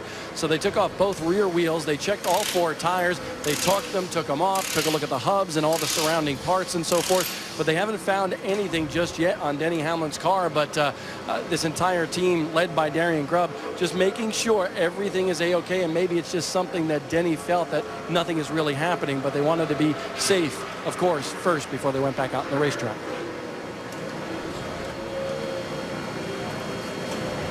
Definitely safe before sorry, especially in a situation like this where only 1 day of testing for Denny Hamlin. Well, we've talked about the teams behind building this car. The last thing you'd want to do is have something go amiss and tear a race car up testing. Something break on a race car and send you into the wall potentially. You don't want to have that happen. Jeff Hammond not only working down in the infield booth, but he has also been roaming the garage, checking out some of the new changes to the 2013 car. Let's follow along as Jeff takes a closer look at the bodies of these 2013 Sprint Cup cars. Well, a lot of talk about the new car of 2013. The way it looks, the looks of these cars are just unbelievable compared to the ones in the past, whether it's a Ford, a Chevrolet, or a Toyota. But some of the interesting points about it has to be, for the first time in the history of NASCAR, the hood as well as the deck lid, they're not steel. Normally, this comes from the manufacturer, it's stamped out of steel. This year, they're made out of a composite. That's right, like a carbon fiber. And the pieces of this race car, it's another interesting point. Not since 1987 has a manufacturer basically sent the teams these pieces to put the car together. I'm talking about the front fender, the door, the rear quarter panels. They are all made at the manufacturing plant, whether it's Chevrolet, Ford, or Toyota. They're actually stamping them out just like you do your passenger car. Hey, take a look right on this deck lid. You can see where the Ford emblem is actually put into this part just like it used to be back in the very beginning of NASCAR. So moving forward, we've gone back a little bit as far as the page of history. Now, once again, the manufacturer is having a big part in putting these cars together week to week. Teams told me, well, with the way they're doing it now with these stamp pieces, should make it quicker to build race cars and get them ready to go to the racetrack. Thanks, Hollywood. And one of the things about the Ford that is different than the Chevy and the Toyota, that grill is actually 3D. It's not a decal. Those are fins on the front of the Ford, as opposed to the Toyota and the Chevy both have decals of where the grill is. The Ford actually has fins on the front of that car. Yeah, we've kind of gone back to the future. I think that's really what it amounts to. These cars. I enjoy that movie. Yeah, you know, back in the day, you had to, whatever the car came, how it came off the showroom floor, that's how you had it presented here at the track. And We're seeing some more of that this year. Larry, would you rather be a crew chief now or when you were calling all the shots, and why? Well, we had this conversation the other day on our conference call. I like what these guys have to deal with now. I know the box is smaller to work in, but Darrell and Jeff Hammond lived the days, and I lived it, where there was so much disparity between the manufacturers. Over the course of a season or a new season, you roll into the racetrack and it was like taking a knife to a gunfight. You had not a chance of outrunning other manufacturers. Then you lived through the years of, well, cut a half-inch off this week, add a half-inch this week. It was miserable. NASCAR, the teams, the manufacturers, nobody knows how many hours and how long they've worked on this Gen 6 car. They have worked hard to still keep an even playing field. I know people don't like that term, but it's important, I think, to the sport. That's the reason last year we had 15 different winners in our sport, is because each team in each manufacturer has a chance to win the race and win the championship, and the same will be no different with this car. The bottom line, Darrell, you say it a lot, the cream is still going to rise to the top. Well, back in the day, and I know we use that term a lot, but that's really only, we have to compare to back in the day. We didn't have the tools to get the cars to all be the same. You know, we went to the wind tunnel once a year. We built a car for Daytona, and we take it to the wind tunnel and see if it was any good or not. How many laptops did you have at test sessions when you went to the racetrack? If we saw somebody coming in with a laptop or a briefcase, we locked the door. Right now, there's probably, at every garage stall, there's probably 10 laptops with an engineer sitting behind it recording this data. Exactly. Well, the bottom line is, when Jeff Hammond started his crew chief career, the laptop had not been invented. Were they still carving things on stone? That wasn't them. Maybe the tires were not made of rubber. No. we would kneel down here in the sand and draw it out in the sand. Okay. With a stick. Let me show you what I think we ought to do. I want to be the bottle top. Oh, wait a minute. That's totally different. But you know what? Here's the way cars here's how you used to build your car. You'd look at another guys and say, you get down there and you get down on your knees. You look and say, man, I like the way that fender looks. Man, I like the way that quarter panel looks. Let's go home and build us one like that. And that's why when you hear NASCAR, they've said it a few times over the last few years, they don't like the way something looks. That's the other thing about parity. They all got to be within a certain, they got to look similar. Sure. And every car has to look like the other guy's car, or you're obviously going to get their attention. Darrell. Yeah. I do have one question. You said we get down on the knees and draw it in the sand. I thought you told me we didn't race on the beach. No. The garage used to be sand. Oh, okay. I just wanted to go back man. kind of, because I knew you had something to do with the beach. I've never been on the beach, so I just want to make sure about that, because you are still I saw over you on the beach. And where'd you get that tan at then? Darrell, if you didn't go to the beach? If they want to make these cars drive bad, what is your answer? Yeah, they said they wanted these cars to drive bad. I said, go hire Hammond. Wow. Oh, my goodness. Where's the love? Where's the love? Stay with us. More fun. Preseason Thunder here on Speed.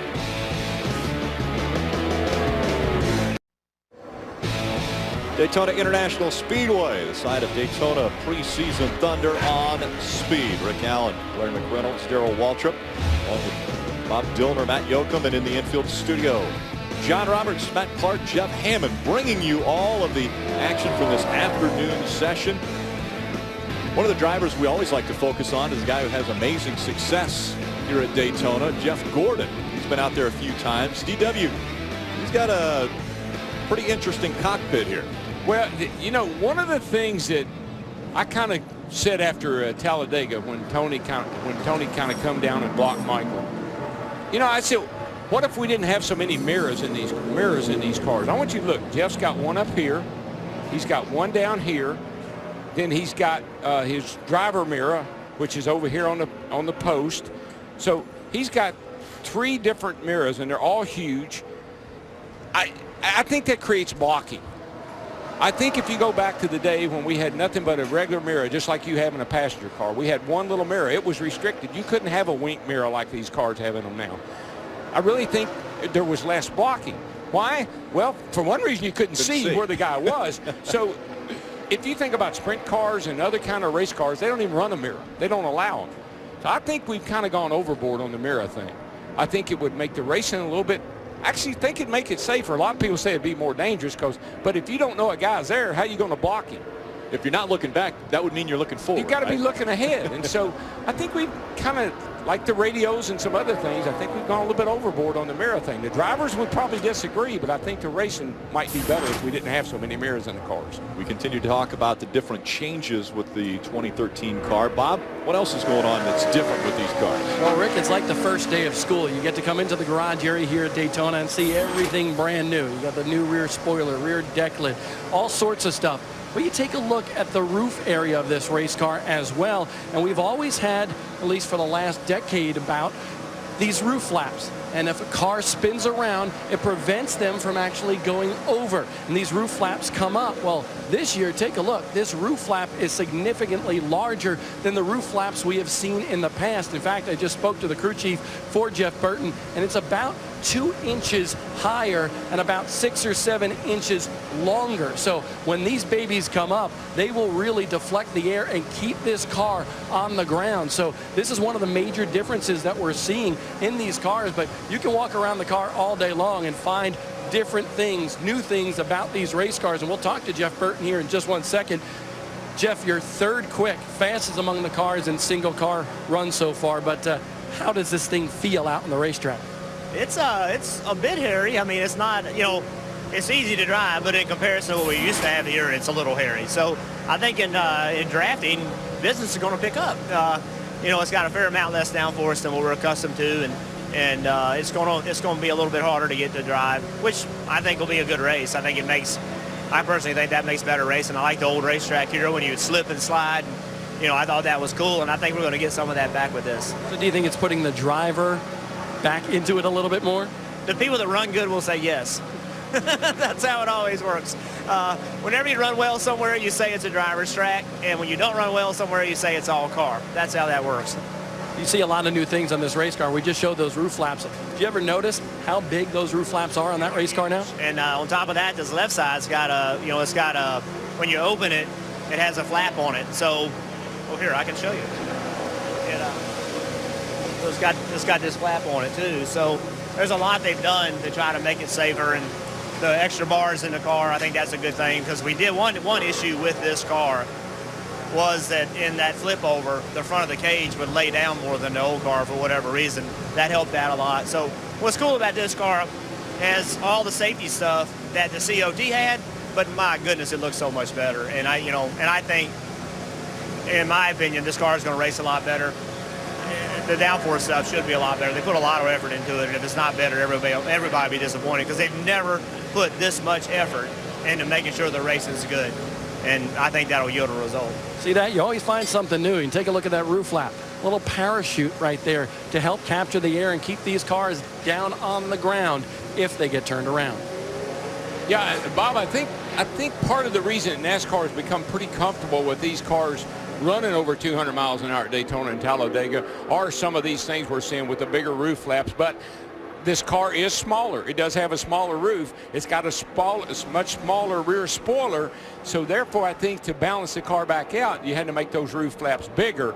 And the windshield angle, I don't have a measurement, but it appears to me that A-post maybe lays back just a little bit more in this car than what it did in the old car. Therefore, they had to put some extra bars in there to strengthen that halo bar that runs up through there in case the car did get upside down. Larry, you flew out here on a commercial jetliner. Do you know how fast you were going when that jetliner took off on the runway? I don't, but I'm going to say it wasn't nowhere near 200 miles an hour. It's about 170 miles an hour is when a jetliner takes off. You think about that, these cars going nearly 200 miles an hour, they get a little bit off of the direction they're supposed to be going. That's why they're fighting this aerodynamics to keep them on the ground, because it's easy to get up off the ground at that speed. Well, I just think it's so important. A couple of things. The cars were running too slow at Daytona and Talladega. I think there are racetracks, mile-and-a-half racetracks, where we go too fast. And I think it hurts the race a little bit. But I think when you get to Daytona and Talladega, Bill France Sr. and Jr. both are smiling when these cars run over 200 miles an hour, because that's what they built these racetracks for. Yeah. They wanted a car to be able to run over 200 miles an hour at Daytona and well over 200 miles an hour at Talladega, and I think they should. And with the car the way it's been improved, all the safety devices and everything we have today, the cars are safe at those 200-mile-an-hour plus speeds. Well, the thing that NASCAR's worked the hardest on, and I'm sure they've looked at it with this new car here, this new body, is you want the liftoff speed when the car spins around as high as possible, because it's going to scrub a lot of speed off as it starts to spin and gets backwards. So you want that liftoff speed high. That way, as it slows down, the chances of it taking off like an airplane certainly goes down. Yeah, and plus, the much lower back of this car, that bumper being so close to the ground, that helps when the car gets around backward. That helps to lift off. That was the problem when we had that wing. Yeah. The speed of the car didn't slow down as much when it started to spin around. Therefore, we saw a lot of cars like Carl Edwards at Talladega really take off when it would get backwards because it just didn't scrub as much speed off. Kevin Harvick currently 11th quick in this afternoon session of Daytona preseason Thunder. Here on speed. Matt Kenseth, Denny Hamlin, the only two that have gone out together the quickest in this session.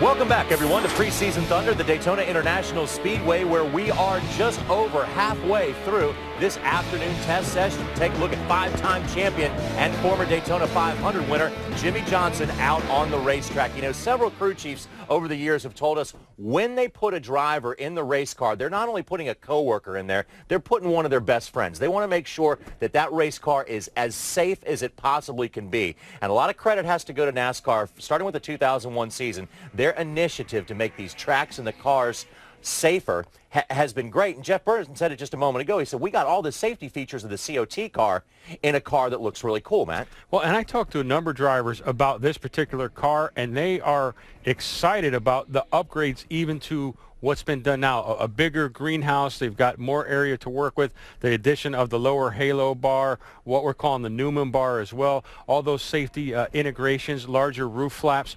But with that comes, Jeff, when you add those things, you add materials. What comes with that, crew chief? Comes weight. So now as a crew chief, you've got to figure out, how do I make the weight gains back, because we've added all these safety features, but how do we get them back on the car? Well, first off, let's take a look. We're looking inside it looked like Jeff Gordon's car there, and that one bar that's closer to the dash right there, perfect draw right there, illustration. This is what we're talking about, that Newman bar, and that runs more over to the center of that halo bar, so if the car gets upside down, to keep that roof from collapsing. As big as that roof is, it had a little bit too much give in that area. Even though the outside corners are standing up, they had to give it a little bit more support. NASCAR took the initiative, installed that bar. But going back to what you asked me about that weight, yes, when the CG goes up, when you start adding more roll bars, CG being the center of gravity. Okay. And this car is already tall as it is, as far as, again, that greenhouse has been raised up back when we went to the COT. Well, part of the changes that NASCAR went through, which we did a report on earlier, had to do with like the hood on the car. We were able to take and lighten that up by going to a carbon fiber hood as well as the deck lid. All these things that are up above the center of the race car that you can lighten helps tremendously, and NASCAR took some total weight off the car to begin with. So they're working it and understanding some of the challenges that the teams are running into, some of the challenges that Goodyear runs into, and all that equates into safety. So, they work it hand in hand as far as trying to make the car safer, but at the same time make them to where they work better and make them, where the drivers get that comfort level as far as on the racetrack, not only from safety, but from being competitive. Well, one driver who is definitely comfortable here at Daytona is the 3-time 500 winner and 4-time champion Jeff Gordon. He's with Matt Yoakum. JR, he has seen a lot of changes in NASCAR starting in November of 1992. When you first made your debut in that Chevy, looking at this car, what's going to be the biggest challenge, do you think, for Speed Weeks 2013? Well, it looks like the spoiler that I had back in 1992. Back then we definitely didn't have the downforce in the cars that we've had the last few years. And so, this car's got a great greenhouse on it. It's really slick. It looks great. But, with that little spoiler, it's definitely going to be a little bit more challenging to drive in the draft. They drive great by themselves. Cars, we've had a great day. They're driving in Hunger Chevrolet and really liking the progress and the direction we're going in here, the test so far. But we haven't done any drafting, so what this car's going to do with air around it and cars around it, it's going to be really interesting. So, I would love it if it'd go back to the way things were in the early 90s, because I love racing here at Daytona with that kind of package. Now, DW spent a lot of time looking at your mirrors inside your race car. Now, do you think if the King had your setup in 1976, it might have had a different outcome? Yeah, I think he would have moved up a lot earlier had he seen that. I mean, that's why I've run these mirrors, over the years. The drafting has just turned into such a blocking game of blocking the momentum of that car coming behind you. The spotters have a tough enough job, so I do everything I can to help them out because they're helping me out. And when you have those extra mirrors, just gives you a little bit more peripheral vision out the quarter panel. And maybe, if a car's coming, of course, the momentum's so much different now. It comes so fast, it's hard to block them. But back when I started putting these mirrors in it, I don't know, 10 or 12 years ago, they'd get slow runs, and if you just knew they were coming and you could move up, especially on that back straightaway where the spotters have a tougher time seeing, it would help. And I'm always looking for any little thing I can to help win the race and get yourself in position to win. Now, I don't know of any industry, especially the Cup Garage, that has more fun pulling pranks on people. Have you sold any motor oil lately? You know what? It's so funny. I shot that like in October of last year. So I've been, seeing a lot of tweets, and a lot of people have had a lot of laughs with it. I had a great time doing it. It was so much fun, and I appreciate Quaker State giving me the opportunity to go do it. And the name of the show was? I get that a lot. So, and it was so interesting. They really set it up where you go in there and they don't tell anybody, and they just let people walk in. And when they walk in, you never know what you're going to get, whether somebody completely knows nothing about NASCAR or who I am, or the fact that, I had a stand-up right there that had me in my race uniform, or whether it was longtime fans that knew exactly who I was. I had to try to convince them it wasn't me. So it was a lot of fun, and it sounds like a lot of people enjoyed watching it as well. And I'll tell you what, Johnny, the best part was the guys that were with the guy trying to buy the oil, they saw Jeff's picture on the bottle of motor oil, and they're going, oh my God, that's him, and he has no idea. So you've got to check it out, because it certainly was a funny bit. Got beat up. I mean, this seemed to be a problem for me in 2012. So I'm looking forward to 2013, and I hopefully got that out of the way. Maybe you should send out Christmas cards earlier, or better gifts or something. I think we're good now. New Year's brought on a whole new, life for me. So we're good. All right, Jeff, thanks. Thanks. Bob? Matt, it's like a fire drill of rear end housings down here for the 29. We mentioned just a little while ago while talking to Kevin that they were changing a rear end housing. Well, look at this. We have two more lined up here, and they already put another one in the number 29 car right now. Now, I spoke to crew chief Gil Martin. They said, you know what? With this new body style and with everything that's going on, all the unknowns, we're trying to figure out in single car runs what these different rear end housings do. And what they're talking about is the different camber in the rear end housings from 0 to 3 degrees. And it will make the car handle differently around the racetrack. So that way, once they get in the draft and say they're tight, they know what they can do with the rear end housing to try to help that grip of the race car. And that's exactly what the 29 team with Gil Martin and Kevin Harvick are trying today during single car runs, DW. Yeah, well, what that does, it's just going to give that right rear tire and the left rear tire, it's just going to put a bigger tire, part of the tire onto the racetrack. Now that they can't skew the rear end out like they were doing in the past, now all they can work with is with the camber. But what is amazing, we were here 1 year ago, and Kevin Harvick's team was changing rear end housings just like they're doing right now, but that was changing the skew, right, which you can't do anymore. Right. But with all that downforce gone, JR, one of the things that camber can do is give the car mechanical grip in the rear, so they're still changing housings a year later just for a different reason.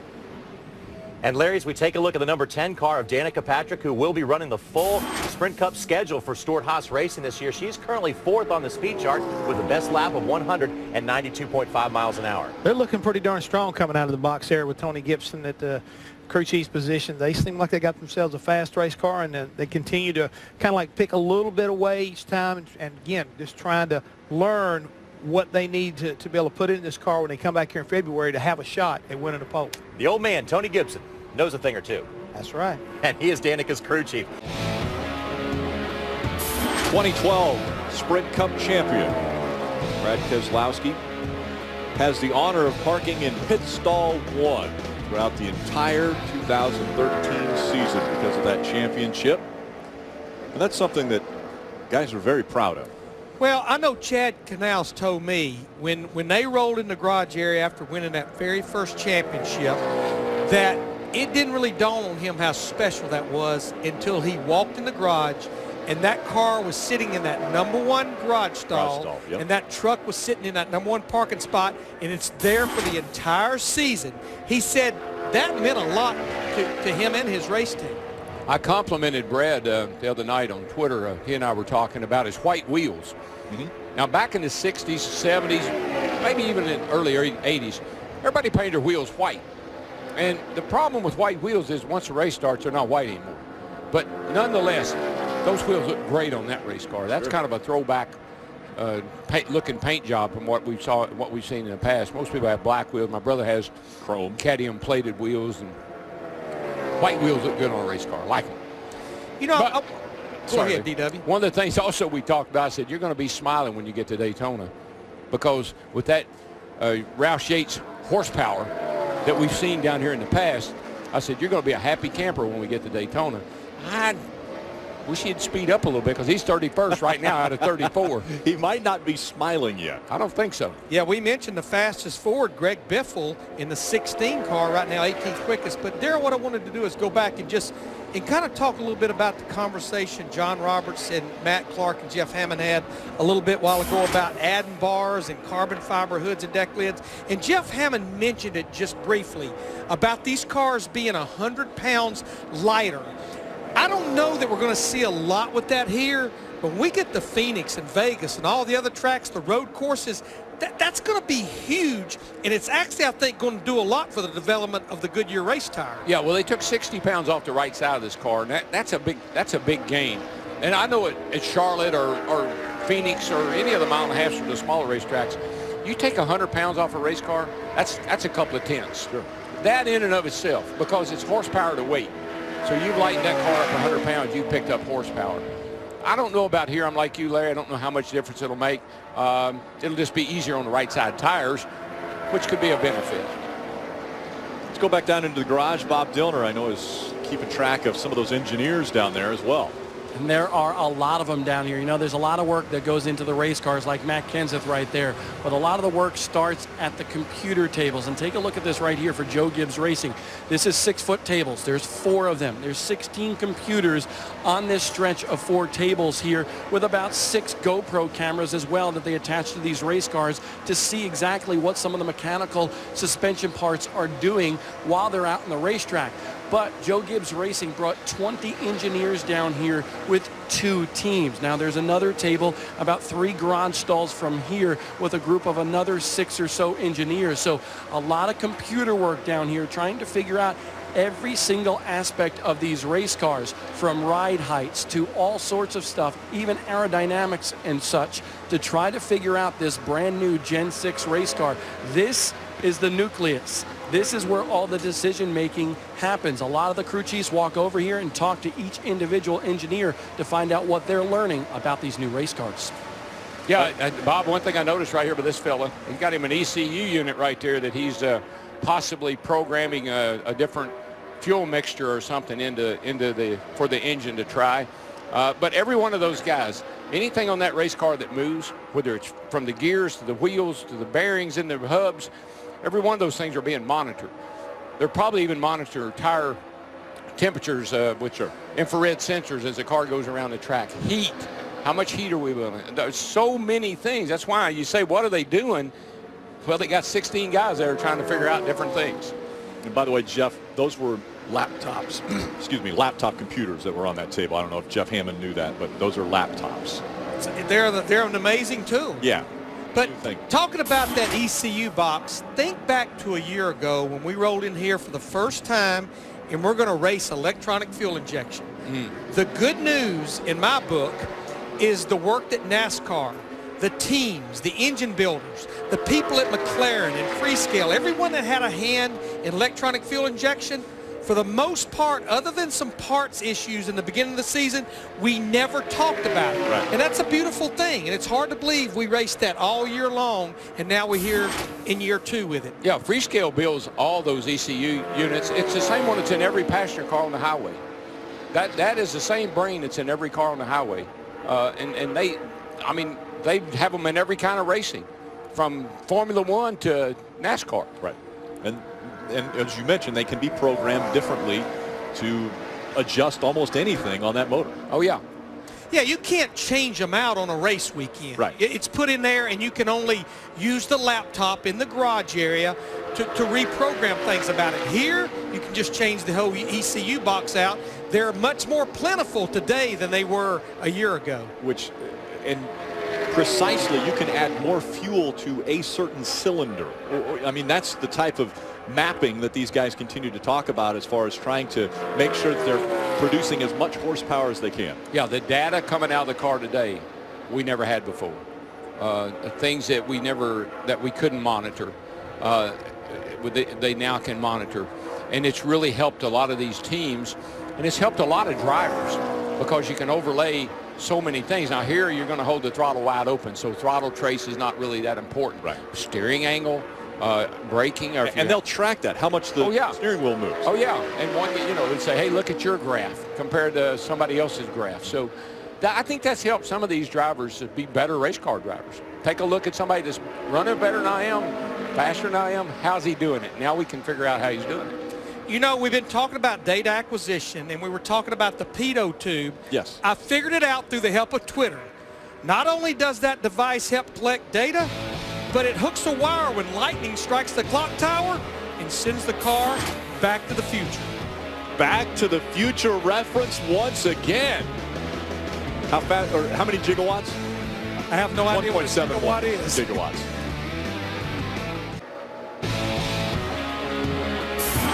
Take a look at our top 10. Hasn't changed a whole lot. Matt Kenseth, Denny Hamlin early in the session went out together. That's why they posted speeds over 194 miles an hour. Now Jeff Burton in a single car run was able to go over 193 miles an hour. Danica Patrick, Clint Boyer rounding out your top 5. Let's go back into the garage. Bob Dillon. The fastest of the day so far, Matt Kenseth in the 2-car draft with his teammate Denny Hamlin. What I want to know is, in that 2-car draft, what was the biggest thing you learned? I'm not sure I learned anything. Really until you get more cars out there, I think it's hard to tell much. We're hoping after lunch there's going to be a group of cars out there because Denny can only be here today, so we're hoping to get some time out there, some other cars, but everybody's still working on single car stuff, so probably didn't really learn a lot there. I saw you guys, though, debrief for a while, and you were talking about different things on how you guys were running and what the characteristics of the race car were doing. What were some of them? Well, most of what we talked about we probably don't want to talk about on TV, so just kind of just talking about different stuff we saw in the cars or different things we felt or whatever. So just trying to get a little bit of a head start on it. Obviously, you want to get the big pack out there, and tomorrow's a day that you might be able to do that. I'm hearing a lot of people will draft tomorrow. How big is that for you to accomplish before you leave here to find out what's going to go on with these race cars? Well, I think it'll be nice. It's always good to come down and do your single car runs and see what the car likes and what it doesn't like with this new Gen 6 car. And then to get everybody in the draft, I think is always the most important part because that's how we have to race. So right now you're trying to find where all the speed is and then try to go qualify that and hopefully work on our stuff for the qualifying races and for the 500. So do you like your car or not, or what? I love it, man. It looks great. It's been really fast, so far so good. See, I got a smile out of him. It took a while, but I got a smile out of Matt Kenseth. He likes his car. It's a good thing to, every race car driver should like his car, shouldn't it? When you see where it is on that board, you love that car. It doesn't matter whether it's driving good or handling. It doesn't matter. If it's at number 1 on the board, it's the fastest. That's all that matters. Carl Edwards back out on the racetrack in that Fastenal Ford Fusion. Talked earlier about the changes, the manufacturers having a lot more hand in the design of these race cars. But Rick, when I say it doesn't, I say it doesn't, you're number 1 on the board. It doesn't matter if you drive. It does matter. Sure. But here's the difference. When you're number 1 on the board, your team is pumped up. And if you tell them they need to do something to that car, they're going to be a whole lot more enthusiastic about jumping in there and doing it than if you're at the bottom of the charts and, what difference does it make? Yeah. Is that really going to matter? Right. But that's why being up top there with a good fast speed is important. See Carl running around the top of this racetrack. We saw Dale Earnhardt Jr. doing the same. Probably one of the reasons why Earnhardt Jr. is currently 17th quick, and Carl Edwards also mired back there quite a ways. You're getting her wound up. 29th spot.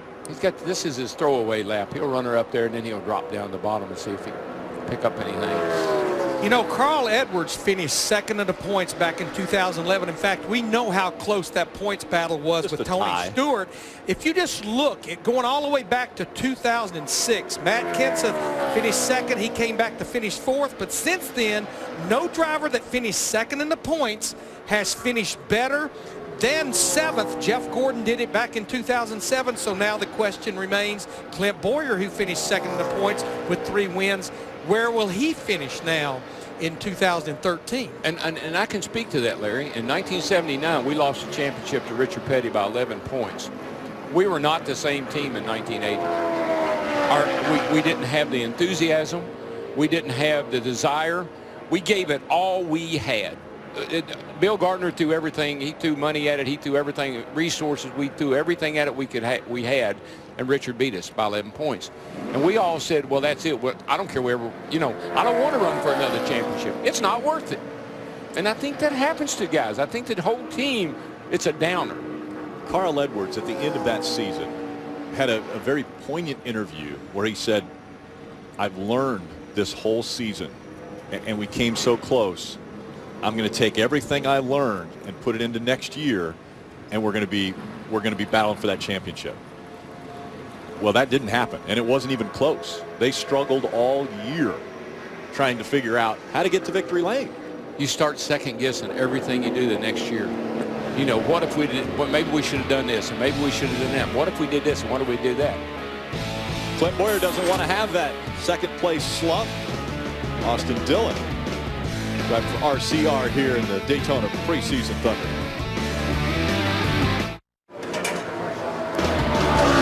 Just brought the 99 Ford Fusion back into the garage area to the attention of his crew as Daytona preseason Thunder continues here on speed. Let's go back into the garage and Bob Dillon. Austin Dillon, top 10 on the speed charts in single car runs here today, and he's not too thrilled. He said, I'm bored. You want to go drafting, don't you? Yeah, I think everybody wants to do a little drafting.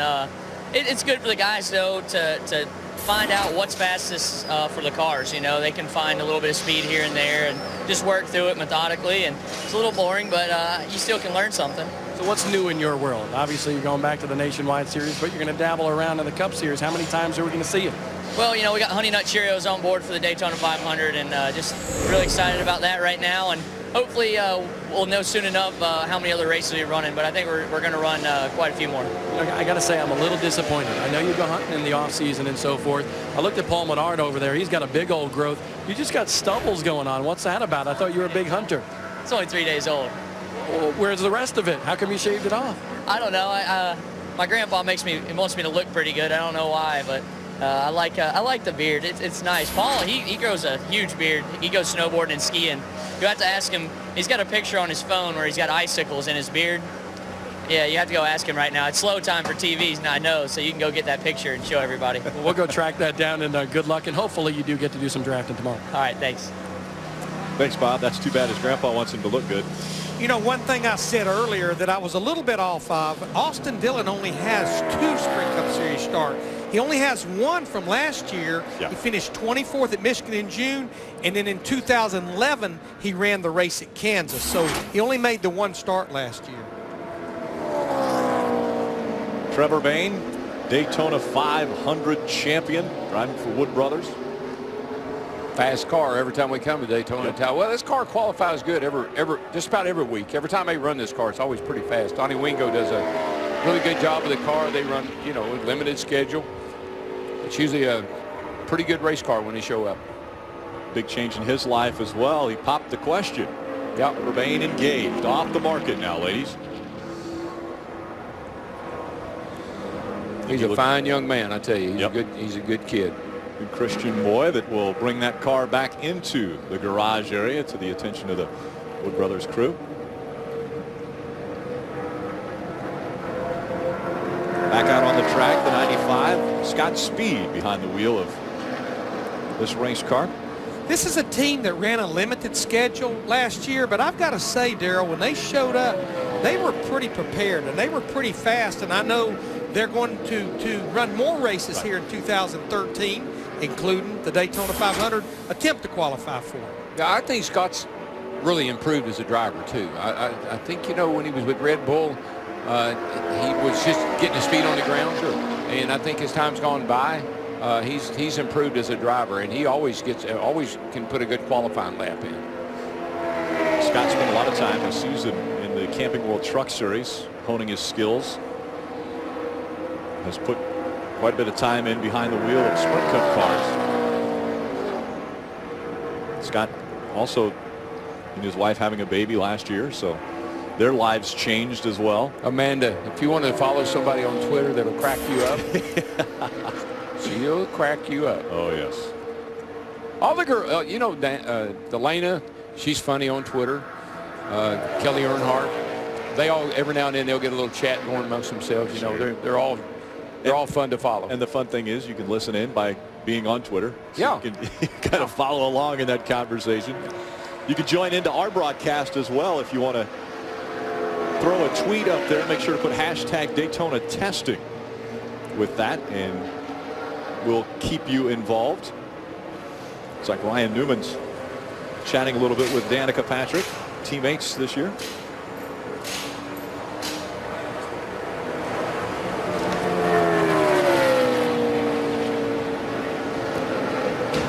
Let's go back into the garage and Matt Yocum. Catching up with Carl Edwards, just talked about him earlier, and the Fastenal Ford, one sporty looking machine, and you've got a great Daytona 500 winning crew chief this year. What's it like to work with a legend like Jimmy Finning? It's pretty awesome. He is old school. He's already yelled at me once. I was a little late getting back from media at lunch. He didn't really yell at me, but he let me know. So he runs a tight ship here, and it's really neat for me to be involved with someone who can compare me to Bobby Allison, Matt Kenseth, Kurt Busch, Mark Martin, guys that are, have won tons of races and championships. So I'm hoping that this is a year for Fastenal, for us in the Cup Series to go out and win this championship. And it is nice to come here with the guy that won the Daytona 500 here last year. So having fun. It's nice to be in Florida. I missed the banquet and all that stuff, so I've been ready to go racing for a while, and it's just good to be in the car. A lot of times they'll say when one person comes into an organization, it can really change the entire mood. How has he, do you think, will make you better in 2013? Well, I think that there are a lot of things going on in the Roush Fenway organization right now. The biggest thing was probably Matt Kenseth leaving. And at first glance you say, boy, that's really bad for the organization, and it is. We didn't want to see Matt go, but for Ricky Stenhouse to come in, and for Bob Osborne and all the guys to be able to work on new projects, and for me to get a veteran crew chief like Finnig, I think right now we're really poised to do pretty well. And time will tell. We'll see, but we can run like Matt and Greg did last year, and run like we did the year before. It's going to be very good.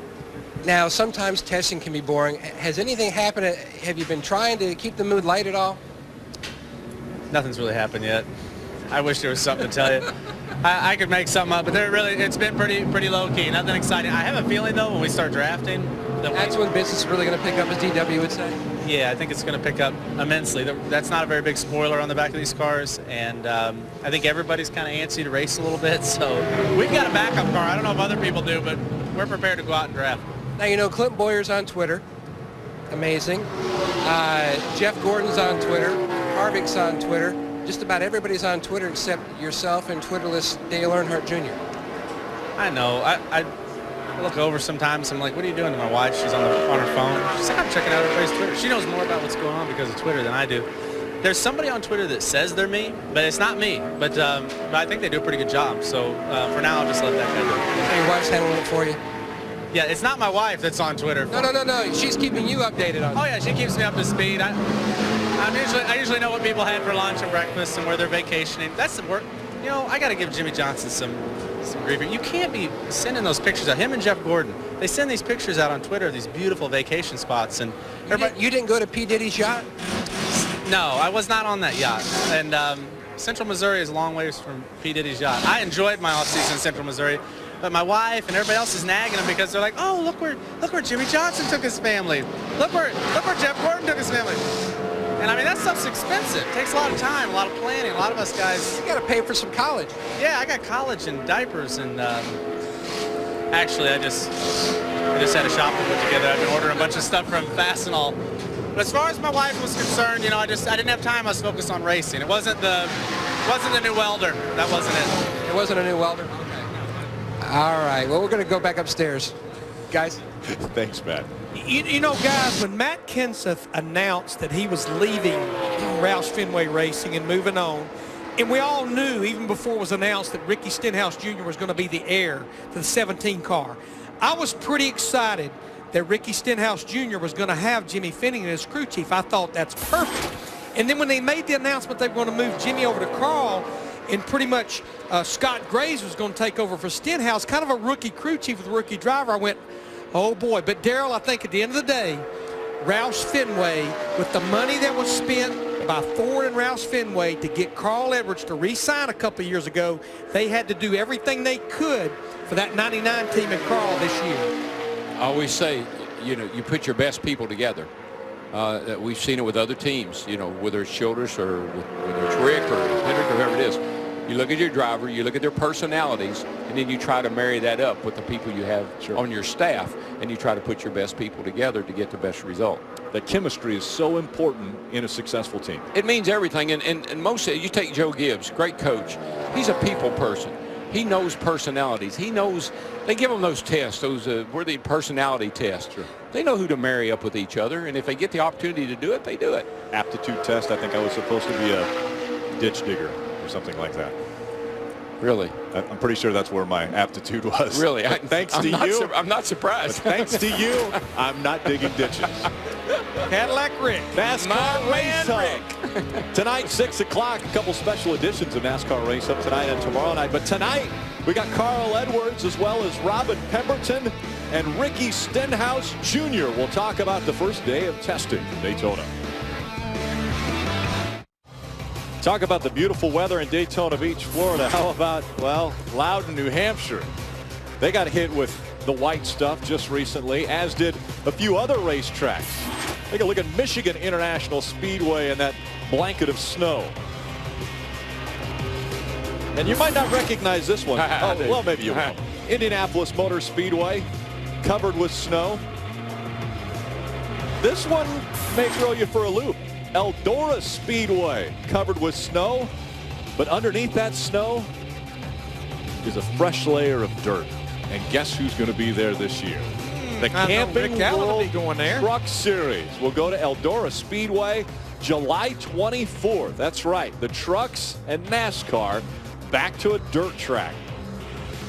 They went over there to Tony Stewart's racetrack. They tested the trucks, figured out that it's going to be a good ride around. Would you like to go for a ride? I've already done that. I've been there. I've done that. Been there, done that? Yeah. I rode with Tony, and he told me before we took off, he looked over at me with that twinkle in his eye, and he said, "We're committed." I said, "I'm going to." You should have said, "You should be committed." Is what you should have said. He told me when it was over with, he said, "I've never been so nervous in my life." He said, "What if I'd have hurt you?" I said, "Yeah, now you know how I felt." Yeah, truck's also going international. As we'll go to Canada as well in the 2013 season. So a couple new racetracks for the Camping World Truck Series. Danica Patrick back out on the racetrack, hugging that double yellow line.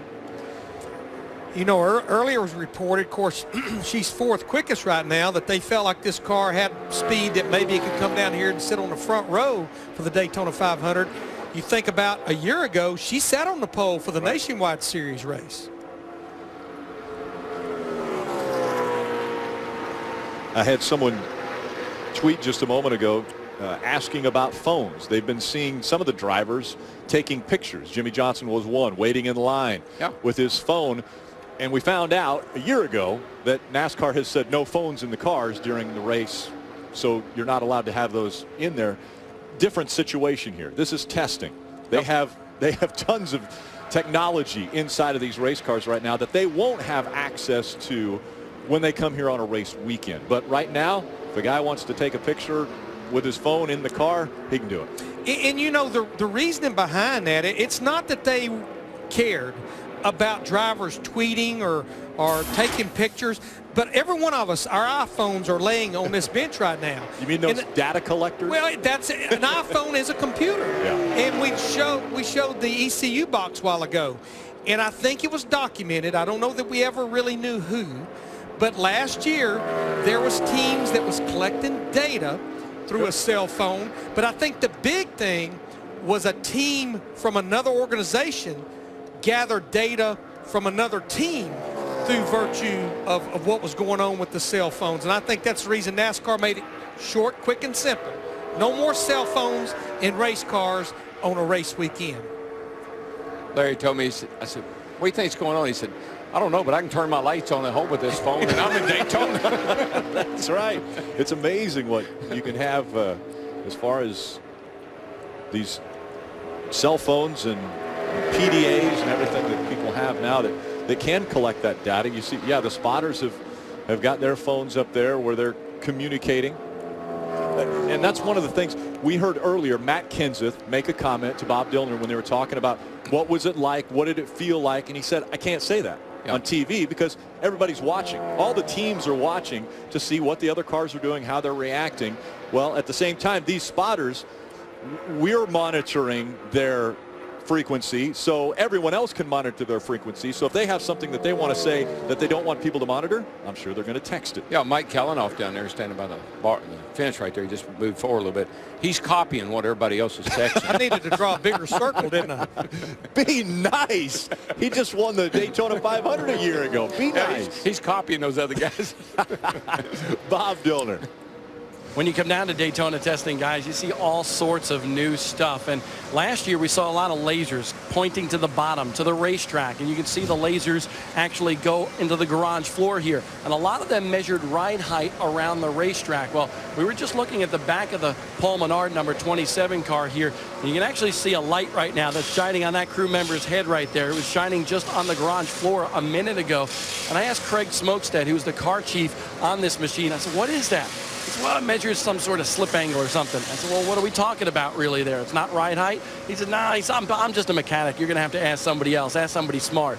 So I talked to Slugger and I talked to some of the engineers on this race car. And basically what this is, that's just one light with a series of lasers that goes around the bottom of this race car as it goes around the racetrack. And it measures the yaw, or how this car is turning in relation to all four tires around the racetrack. So they can calculate their camber on their rear end and all sorts of stuff by using this series of lasers. And that's just one of them right there that you see pointing down on the garage floor. A lot of technology here in the garage area. Now, if Hammond and I were here and we were testing, I'd say, Jeff, how come other teams have that light underneath there? And he wouldn't know, you know. So he'd go get a flashlight and tie it onto the frame rail and say, there you go. Now you have it you too. got a light like everybody else. And hope the batteries don't go down. It's a laser. It's a laser. Laser. Are you crazy? Shark with a laser beam. Hey, Daryl. Yo. You always have trouble with flashlights when it comes to Daytona, don't you? Flashbacks maybe, but what are you talking about? I'm talking about the time you got confused between a flashlight and a torch. Oh, yeah, they had it. We were speaking of running the Rolex race. Yeah, in that 24-hour race. We had a 24-hour race. debriefing. We're with all these guys from Europe and everywhere else, you know, and they're talking a driver debrief, and they start talking about there's a torch over on the other side of the car. I said, that's it. I'm out of here. I ain't driving no car with a torch tied up inside. If there's a torch on it, I don't want any part of it. They looked at me like I was crazy. I was. Daytona preseason thunder continuing here on Speed. Stay with us. It is called the world's most famous beach. Welcome everyone to Daytona Beach and NASCAR preseason thunder on Speed. We've got you covered all weekend long from the place where it all started 63 years ago. It's one of the most famous racetracks and sporting venues in the world, and it is home to this year's preseason testing for the 55th running of the Daytona 500. That is our home, away from home for the next couple of days here. We are high atop of the old victory lane. Matt Clark, Jeff Hammond along for the ride here as we go into hour number 4 of day 1 of testing here in the afternoon at Daytona. And guys, we saw some lights coming off of a race car just a moment ago, but a lot of teams, part of the unknowns is the new laser beams that are going to be on the inspection process. That's another thing that they don't really know too much about. No, that's one of the big learning curves right now. NASCAR's trying to make it where these cars are a little bit easier to inspect when you roll them up through the inspection area. The NASCAR has gone to great lengths to really get these cars to where, you know, we talk about the claw as part of the template process that the cars go through. But they found that if they're able to keep these cars center line, which they are able to do, I mean, they go to the R&D center and they go through a process that they have to be checked each and every time when you build a new car or make a repair to a car that's been crashed. They found out that, hey, if we we had a laser process, we built checkpoints a lot quicker, and it just made amount of time, it would just be cut in half, Matt. That's what the whole idea of this thing is to speed up the inspection process and make it better for the teams. But with that, making it better comes with a price. Well, without a doubt, and you know what NASCAR is doing, they collect the data there in North Carolina. Now that data is going to be readily accessible here at the track because there's going to be this big platform that you drive your car on. It reads all the tags in there, the electronic tags, and it stores that data, immediately pulls up the data, and everything is based, like you said, off the dead center line of the car. So when you present that car for inspection in North Carolina and get certified, all those measurements are remembered, and guys will have to keep in mind that they cannot touch and fiddle. What it's doing is keeping an eye on exactly what these guys are doing with the car. They're going to hand you a sheet that has a pass-fail, and you'll be able to say, hey, I need to work in this area, fix this, fix that. Now, the big issue that they are afraid of, Jeff, is it cuts down a tech station. There used to be 3 stations. There's going to be 2 stations now, height sticks and then platform, from what I understand. And then what they'll do is, if you don't pass that, you can't fix it there. You've got to go all the way back around and get in that platform line, and that's where they're thinking there could be a bottleneck. Yeah, and guys, didn't they tell us they want to be about 5 minutes per station? Yeah, they want to get to where they can get it a lot quicker. I mean, they've got it down to where there's not a problem getting all the cars. I'm talking about if 42, 43, 50 cars show up, nobody misses getting out on the racetrack in the normal process as long as you don't have an issue. But NASCAR, once again, it's all about speed when you get to the racetrack, and getting the cars through inspection is a big deal. They've got the safety inspection. They've got engines they've got to do. They've got the body and the chassis measurements they want to get through. There's a lot of things that go on that first day or first morning when we get to a racetrack, and if they can speed that process up, that's all good. Because again, when we saw before we came in the studio here, we showed a shot of all the computers that are being used by the teams right now, and you sit there and wonder, well, you've only got one race car and you got onboard telemetry and everything. Why does it take 5 or 6 computers or laptops? Because everybody's looking at something a little different. One is looking at ride heights. One is looking at what shocks are doing. One is looking at what the engine's doing. I mean, there's a lot of information that's being gathered, and each one of these engineers is looking at his own little area to see how the car is reacting based off of the test. And you may have somebody else just logging all the changes that you have made on the car or to this particular run into a big spreadsheet so you can see it. You see right there, Gil Martin comes over, he sits down, he's going to see what they have learned or what the engineer has seen since the last time they went on the racetrack. When Hammond started racing, the engineer was the guy who drove the locomotive.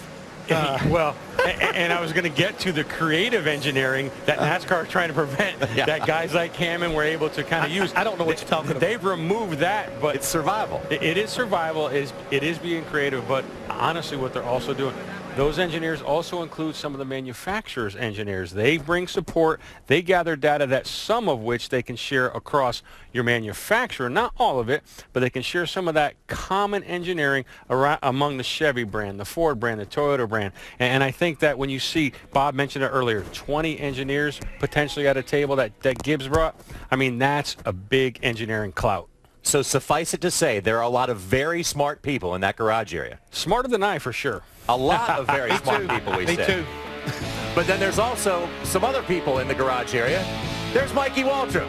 He's doing a little bit of smart politicking. You're going to say, speaking of smart. Yeah, speaking of smart people, there's Are Mike. you taller than Mikey? Politicking. Back with more preseason Thunder in a moment.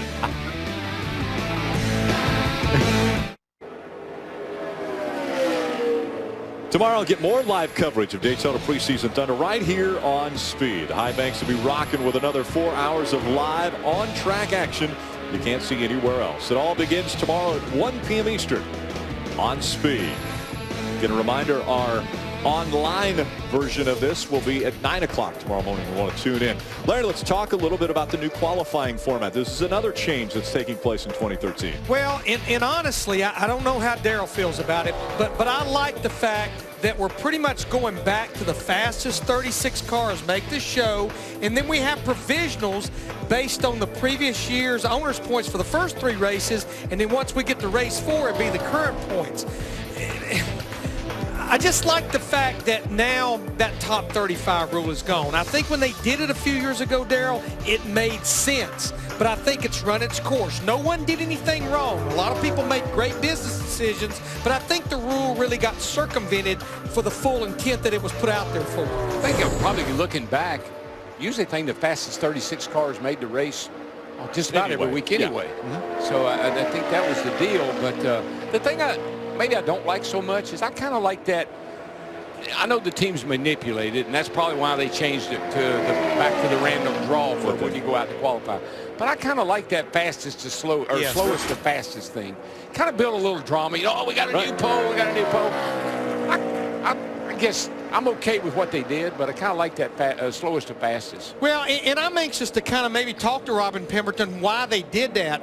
I know a lot of teams, I know talking to Chad Canals, Jimmy Johnson's crew chief, said it was so complicated to try to make sure you wouldn't qualify and trim for the first practice, especially on a weekend where we had both practices on Friday, qualify on Saturday. He said we were working our guys to death.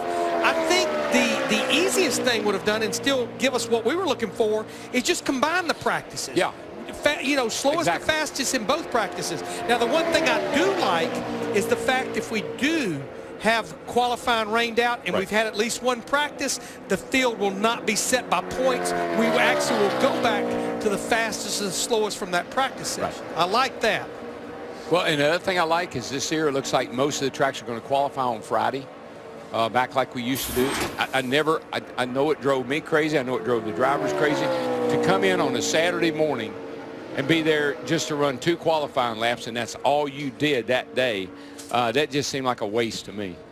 So they fixed that too. So they made a lot of nice adjustments. We've been watching Marcus Ambrose run around the racetrack. He's just jumped up into the 5th spot as far as speeds here in this first afternoon session. But I think the big thing that has taken place, and this didn't happen under our watchful eye, he did not go out there with another car, but Jeff Burton just put down the fastest lap as a single car on the racetrack. And that really is starting to get close to what I think these cars can do. You know, that's a pretty good lap. That's close to what we ran here last year. There's no reason this car won't run at least that fast. Yeah, that's 194.2. Carl Edwards on the pole 1 year ago, 194.7. I think when it's all said and done, you talked about it earlier, when we get back down here and they really put the mojo on these cars for qualifying, come back with a little more horsepower, I wouldn't be surprised if weather conditions will let us to see a pole speed maybe 196 somewhere in that neighborhood as far as qualifying. You know what that tells me?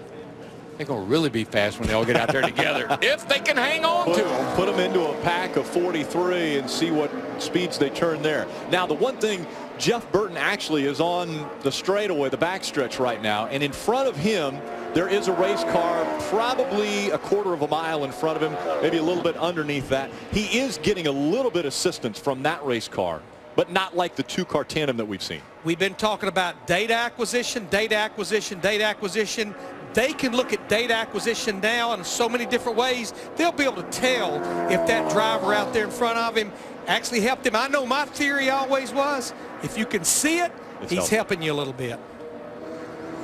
So Jeff will bring the fastest car here in this afternoon session back into the garage for the engineers crew to take This a look. is a guy I think Jeff's on the hot seat. I mean, I think he's got to step it up this year. He had a bad year last year, and things didn't go well, and they've made some changes to the team trying to help him, and I think he's got to step it up this year. And he was the first to say that last year. He said, I got to do better. We've got to do better. We can't continue to run back here in the teens and the 20s and think that, you know, everything's peachy. You know, Richard Childress is known for swapping crew chiefs around. I always questioned that change he made at the 2011. In fact, we'll talk about it maybe when we come back. Will do. Welcome back to Joe Gibbs Racing. Driver Kyle Busch back out on the racetrack in his M&M's Toyota Camry as Daytona preseason thunder continues as we're into the final hour of this first day. This is hour number 7 as far as testing has gone for the Sprint Cup Series at Daytona International Speedway. Let's go back into the garage and Matt Yoakum. Rick, Jimmy McMurray has spent so much time here about the last month and a half in 3 different types of racing cars, a go-kart, a Grand Am, DP, and also now the Cup car. You could almost change your residency legally. I couldn't this month for sure. We, Christy and I actually have talked about like getting a condo here because you stay in a hotel room so much that you could probably get a condo just as cheap. But she's due in like 3 weeks, so she has not been able down here to enjoy the warm weather with me at all. So this year it's just kind of been the hotel room.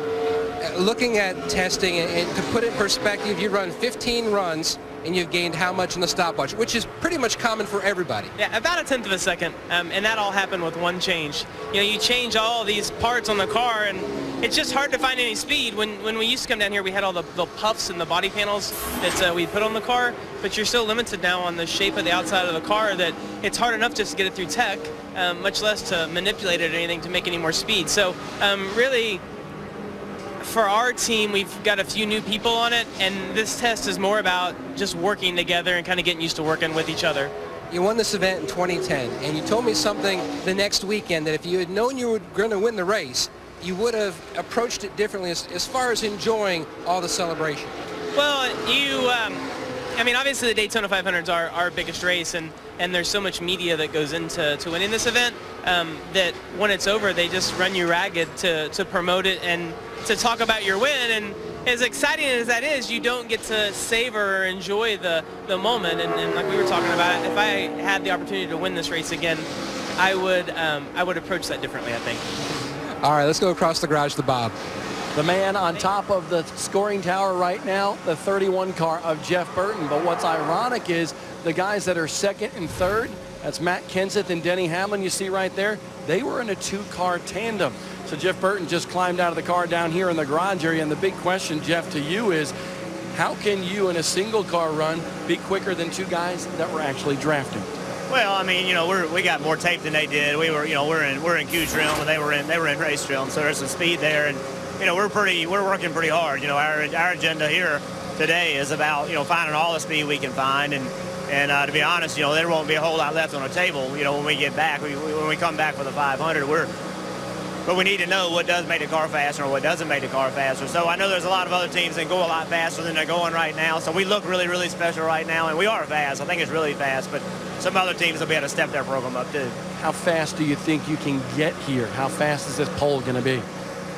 I think on the right day with the right wind, I mean, you'll go 3 or 4 tenths quicker than we've gone. I think we're getting ready to, you know, I think that's a possibility. It's got to be the right day, the right wind, but it's going to be pretty fast. I mean, right there, I'm seeing 195 mile an hour getting into turn 1 pretty consistently, getting up to speed. You know, that's moving. We haven't been going that fast here in a long time. What's it been like for you being reunited with Luke Lambert? I know obviously it's just a short time, but you've worked together in the shop a little bit and coming here to the racetrack. Yeah, you know, Luke and I have worked together for a long time, and you know, he did a great job at the end of 11. He really stepped in, and I thought that last year him going and doing what he did made him a better crew chief today. I would have loved to have him in 12, but at the end of the day, you know, our program overall wasn't exactly where it needed to be. I think him working in the program that was right and a driver that was contending for a championship did him more good than he would have been working with us last year, because we just weren't where we needed to be. So all in all, I think all that worked out really well. Not only that, but we've added quite a few new people too to the team that have all brought an energy and an excitement, and I think that's good. I mean, not that we want to run people off just for the sake of running people off, but at the same time, there was time for some new energy. There was time for some new blood. There was time for a new optimism. When you've worked somewhere and been somewhere for a long time, you tend to notice all the things you don't do well, and you forget the things you do well. And I think, you know, we had a little bit of that, but we had a lot of really good people on our team last year, and we have a lot of good people on this team this year too. But I think just a new energy sometimes is really, really good. They definitely got the new energy, Jeff Burton and Luke Lambert. And guys, one thing to keep in mind, the consensus down here in the garage area, and Robin Pemberton told us this on the conference call yesterday with him. He says single car runs could be just as quick as the 2-car tandem, and everybody believes it's going to take a pack of 8 to 12 cars to go faster than a single car run. Well, Bob, it was a tough year for Richard Childress Racing last year. Now, you think about the Truck Series, they had Ty Dillon right there in the championship hunt. Look at the Nationwide Series, had Elliott Sadler and Austin Dillon. But when you look right here at their 3 teams last year, we know Harvick made the chase, and he finally got that 1 win there at Phoenix, but only 8 top 5s total between those 3 drivers. And we were talking about Luke Lambert. Luke Lambert had 17 starts with Jeff Burton at the end of 2011. In fact, the last 5 races, they had 4 top 10s. And I felt like they were going to be tough in 2012. And then they moved Luke Lambert to Elliott Sadler. But if you look right now, I think this is a big key. Luke Lambert being over there, I think he learned a lot. But you think about Jeff Burton and Daytona, 2 top 5s last year. Oh, by the way, both the Daytona races. That's right. Restrictor plate races. Things seem to just work out. Daytona preseason thunder continuing here on Speed. Stay with us.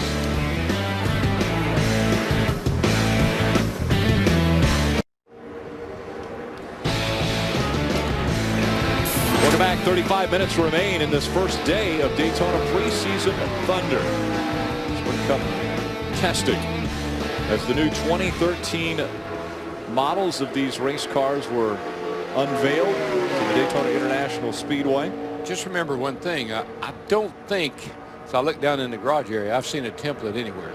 Right. So these cars are still being developed. And so, you know, until we come back down here and you put them through inspection like NASCAR does, you never know where somebody is or how things stack up. These guys are not cheating. Don't misunderstand me. Right. But there are a lot of parts and pieces that have not been developed and put on these cars yet.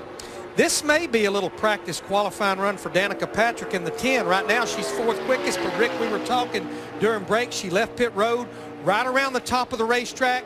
First lap all the way up at the top, and on that lap right there she ran a 47.33, and then she's right down to the double yellow line, the shortest distance. Let's see if she can better that 46.68 she ran earlier today. She's on it. Across the stripe and 46.72, so 4/100ths of a second slower than her fastest lap, but right at it. Now what the engineers will do in Tony Gibson, yeah, that's 4/100ths, but what they'll try to look through was the weather a little different. Did she run a little different line? I mean, they'll be able to dissect, yeah, on the stopwatch, that run is slower, but they might look at some data and say, you know what? Actually, that run would have been faster if something wasn't different from that run earlier. Yeah, I think this is one of her best racetracks. I mean, I remember being here for her first time in a stock car in the ARCA race. ARCA race, yeah. And, you were with us. Looked very impressive. What a race she drove that day. And you think about, she's had trouble here. She's wrecked a couple of times pretty hard over there on the coming off turn 2 last year. But she has also led this race. And a couple of times, or she's led at this track, not the Daytona 500, but she's led at this track in the Nationwide car. And she's probably got more experience and more laps here than anywhere we go. So it doesn't surprise me that she's running pretty good. Now, Brad Keselowski in the 2 car, 31st quickest. In fact, there's only one Ford slower than Brad, and that's Scott Speed, but I've been seeing water blow right there at the base of the windshield on the right side. I think he's on a practice qualifying run. Let's see if it's any different. It improved, but slightly. But if that was a practice qualifying run, I mean, they're essentially good 3/4 of a second off right now. Sure. And I am really surprised, and I bet Brad is too, because I felt like that, you know, based on what Kenseth and the Fords have done down here in the past, with Carl Edwards winning a pole, I thought they'd be really fast, but maybe they're not, you know, maybe they're not full blown either. Well, we've been talking about the Fords not being that fast now. Just a little bit ago, Marcus Ambrose in that 9 car jumped up to 5th quickest. He's the only Ford in the top 15 right now. Yeah, Trevor Bayne just outside that top 15 in 17th in the Wood Brothers Ford. But we talked about a year ago, Carl Edwards sits on the pole at this racetrack, going over 194 miles an hour. Ford looked strong. It was 2 Roush Fenway Fords that were making up row number 1. And now you come here and we're seeing that most of the Fords are outside the top 15 in this first test session. Well, you just think about the race itself. Matt Kenseth and Greg Beffel dominated the race. And, of course, you know, Matt won. Yep. So, like I said, this isn't for real here. This is still a little play time. So they'll come back looking better, I bet you. Well, you see Casey Mears here in the 13 car, 30th quickest out of the 34 drivers. Think back to Talladega, who was pushing Michael Waltrip. Sure. Casey. Possibly going to finish 2nd in that race. Yeah, Michael said, Casey pushed me wherever he wanted me to go. yeah, he was glad to do it. And glad to do it. He was about to push him to the win. Kyle Busch, another one of the drivers that is on Twitter, and he was just tweeting. I would say the coolest part of this Daytona testing is the way these cars look. NASCAR and all the manufacturers did a great job. No question. And Darrell, I don't know if you could ask for any better weather conditions. I know it's a little bit warm, but it's been pretty consistent. The wind hadn't been blowing you down. Oh, no. I'm not sure about that one. Are the sponsor logos permitted on the bottom of the Gen 6? That's cars. That's the wrong direction, literally, but we want to see these cars. Blaney in the 36 bringing it back into the garage. The man that wishes they never had gotten a racetrack back to racing last year in the Daytona 500. Burn, baby, burn. Oh, boy.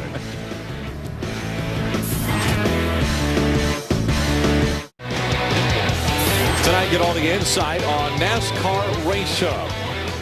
Carl Edwards, VP from NASCAR, Robin Pemberton, and Ricky Stenhouse Jr. will stop by as guests from right here at the racetrack. That's NASCAR Race Hub tonight, 6 o'clock Eastern, 3 o'clock Pacific.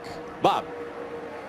And down here in the garage area, looking at a lot of the race cars, you see some interesting things, and we pinpointed a lot of them here today during this preseason Thunder Show on Speed. But this is one of the most interesting things that I've seen all day long. It's taken a lot of time and effort, blood, sweat, and tears to get these brand new G6 cars here to the racetrack at Daytona. Well, take a look at this. This is the entire employee list from Joe Gibbs Racing. And the 18 crew wanted to say thanks to everybody. 250 names right here on this rear deck lid that worked hard all winter long to get this brand new car to the racetrack. And it included some brothers like Travis Porter and Levi Porter, as well as John Eicher and Jeff Eicher as well. But every one of these guys had a hand in building these cars, all three teams. A lot of race cars to be built over the winter, and it was an honor for a lot of these guys to have their name on the rear deck lid of this 18 car for Kyle Busch. I think Shaggy Larson's got to make my all name list. Shaggy Larson, part of that JGR group. Good name. Yeah. Nope, it's not Matt Kenseth, if that's what you were thinking. Ricky Stenhouse Jr. in the 17 this year. Best Buy will be on board of that Ford Fusion. Ricky Stenhouse Jr. coming off of 2 extremely successful seasons in the NASCAR Nationwide Series, where he goes back-to-back as champion. And now we'll take that success and move on to the Sprint Cup Series. Now, he made 4 starts last year, including the Daytona 500. He was in the 6th car for Roush Fenway Racing, finished 20th, but his best finish was at Dover in September, where he finished 12th driving the 6th car.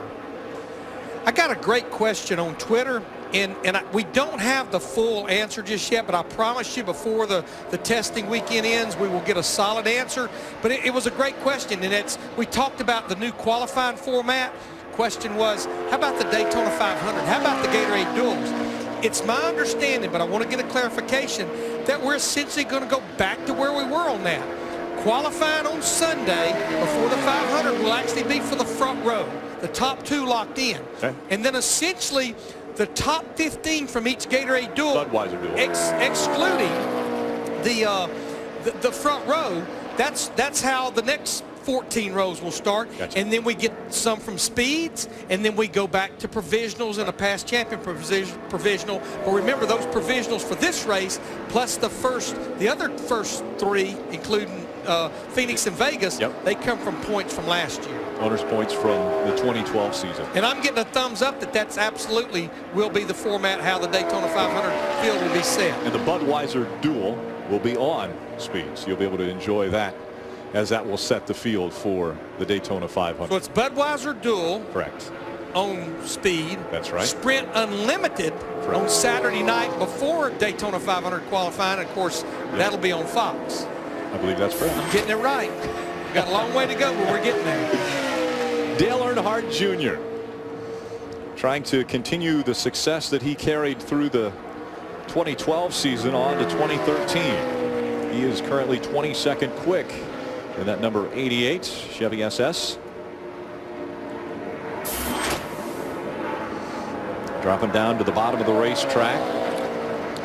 These guys should be getting serious right now. I mean, they're right here at the end of practice. They're going to put on max tape, probably going to put on a set of tires if they think new tires are the way to go, and go out and just make a real quick qualifying run here at the end of the afternoon just to kind of see where they are, go into the evening.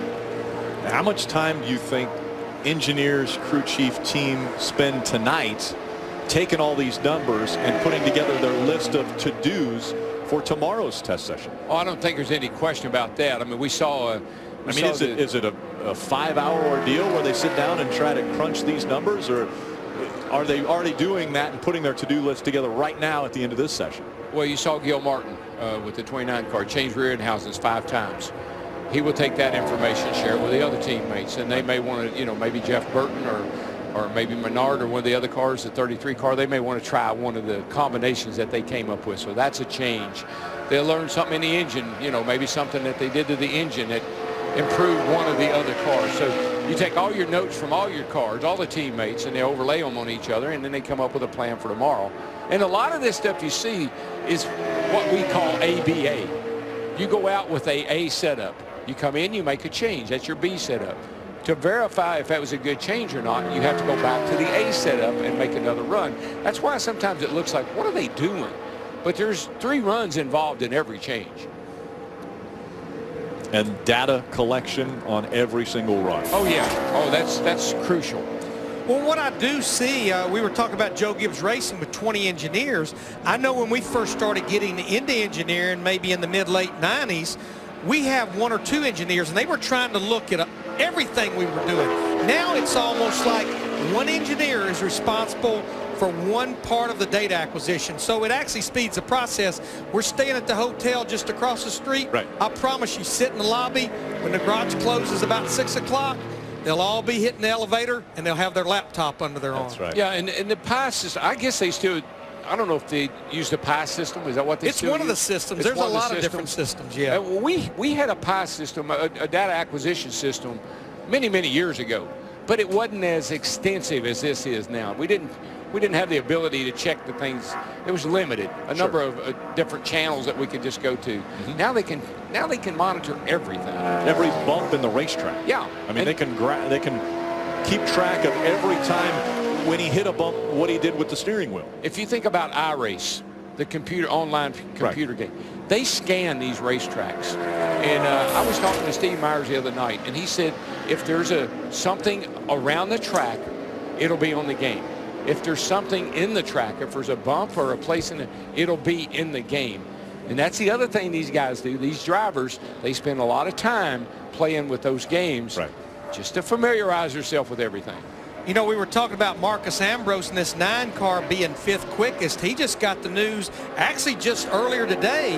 I know he's been working on it a few days, but he's going to join A.J. Allmendinger, Michael Shanks Racing in the 60 car in the Rolex 24-hour race. One of their drivers is healing from an off-season testing injury, so I'd say Marcus will be pretty good in that Rolex 24-hour race. Everybody wants to drive Michael's car. And one of his teammates is standing by with Matt.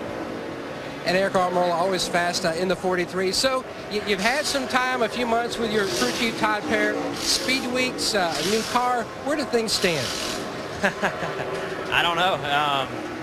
It's just fun to be back at the track with Todd Parrott and all the guys on this Smithfield team. Our Ford Fusion's pretty good, I guess. You don't really know. You just come down here and you work on stuff. It's kind of boring for us. We go out there and ride around, but when we draft, we'll really be able to see what we got and what we can do in the draft. But as far as single car runs, I thought we were okay. We're pretty respectable, and that's all you can ask for. Antsy to get after it and get drafted? Yeah, I'm ready to go. This going out there and running by yourself, the very first lap on the racetrack today was like, yeah, let's get 2013 going. And after about the 5th or 6th time of going out there and running by yourself, you're like, okay, I'm ready to be around some race cars.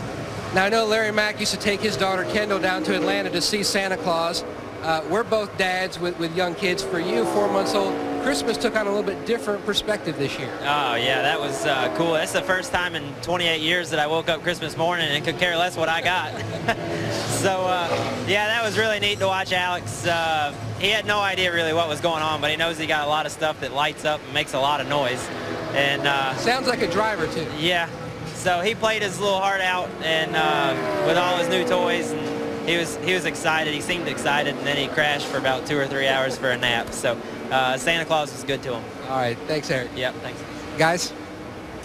Thanks, Matty. 5-time back out on the racetrack in his Lowe's Chevy SS at 48, currently 20th on the speed chart. Here on Speed, the High Banks will be rocking with another 4 hours of live on-track action you can't see anywhere else. It all begins tomorrow at 1 Eastern on Speed. And of course, we will be streaming live on speed.com for the morning session as we take a look at the number 5 car driven by Casey Kane. Finds himself still searching for a little bit of speed. 17th on the speed chart. Jeff Burton, the number 31, has the fastest time at 194.6 miles per hour. Behind him are 2 cars from the Joe Gibbs Racing stable, the 20 of Matt Kens and the 11 of Denny Hamlin. They were out in tandem, and Jeff Hammond and Matt Clark, it looks like they may be trying to do that again. Yeah, it looks to me like they'd like to make one more run here late in the day. The thing is, you take a look, there are 3 Toyotas there, which includes Mark Martin in the 55 car. So I'm beginning to believe that at least the manufacturer of Toyota, they'd like to know where they kind of stack up. We know Denny Hamlin's going back to Charlotte at the end of the day's testing, so at least late in the day, we're going to get an opportunity to see how fast 3 cars can be. And we know that Toyota has a strong engineering presence here, so I know it's something that they would want to gather data with those cars hooked up to see how things are flowing for them. So without a doubt, I know that TRD would like to see that. And Matt, early on, we never really, I think, touched on this. This is not the first time that NASCAR has worked with these teams or any teams as far as this new car configuration. Remember, they were at Talladega at the end of last year, and one of the things that John Darby did tell me is that 3 cars look pretty impressive together, so we might get a little inside glimpse of what the big pack might be looking like if more cars we add to this drafting package could produce some pretty good results. Well, we heard from one member of the Richard Petty Motorsports duo just a moment ago. Now let's go back to Matt for the other side of that team.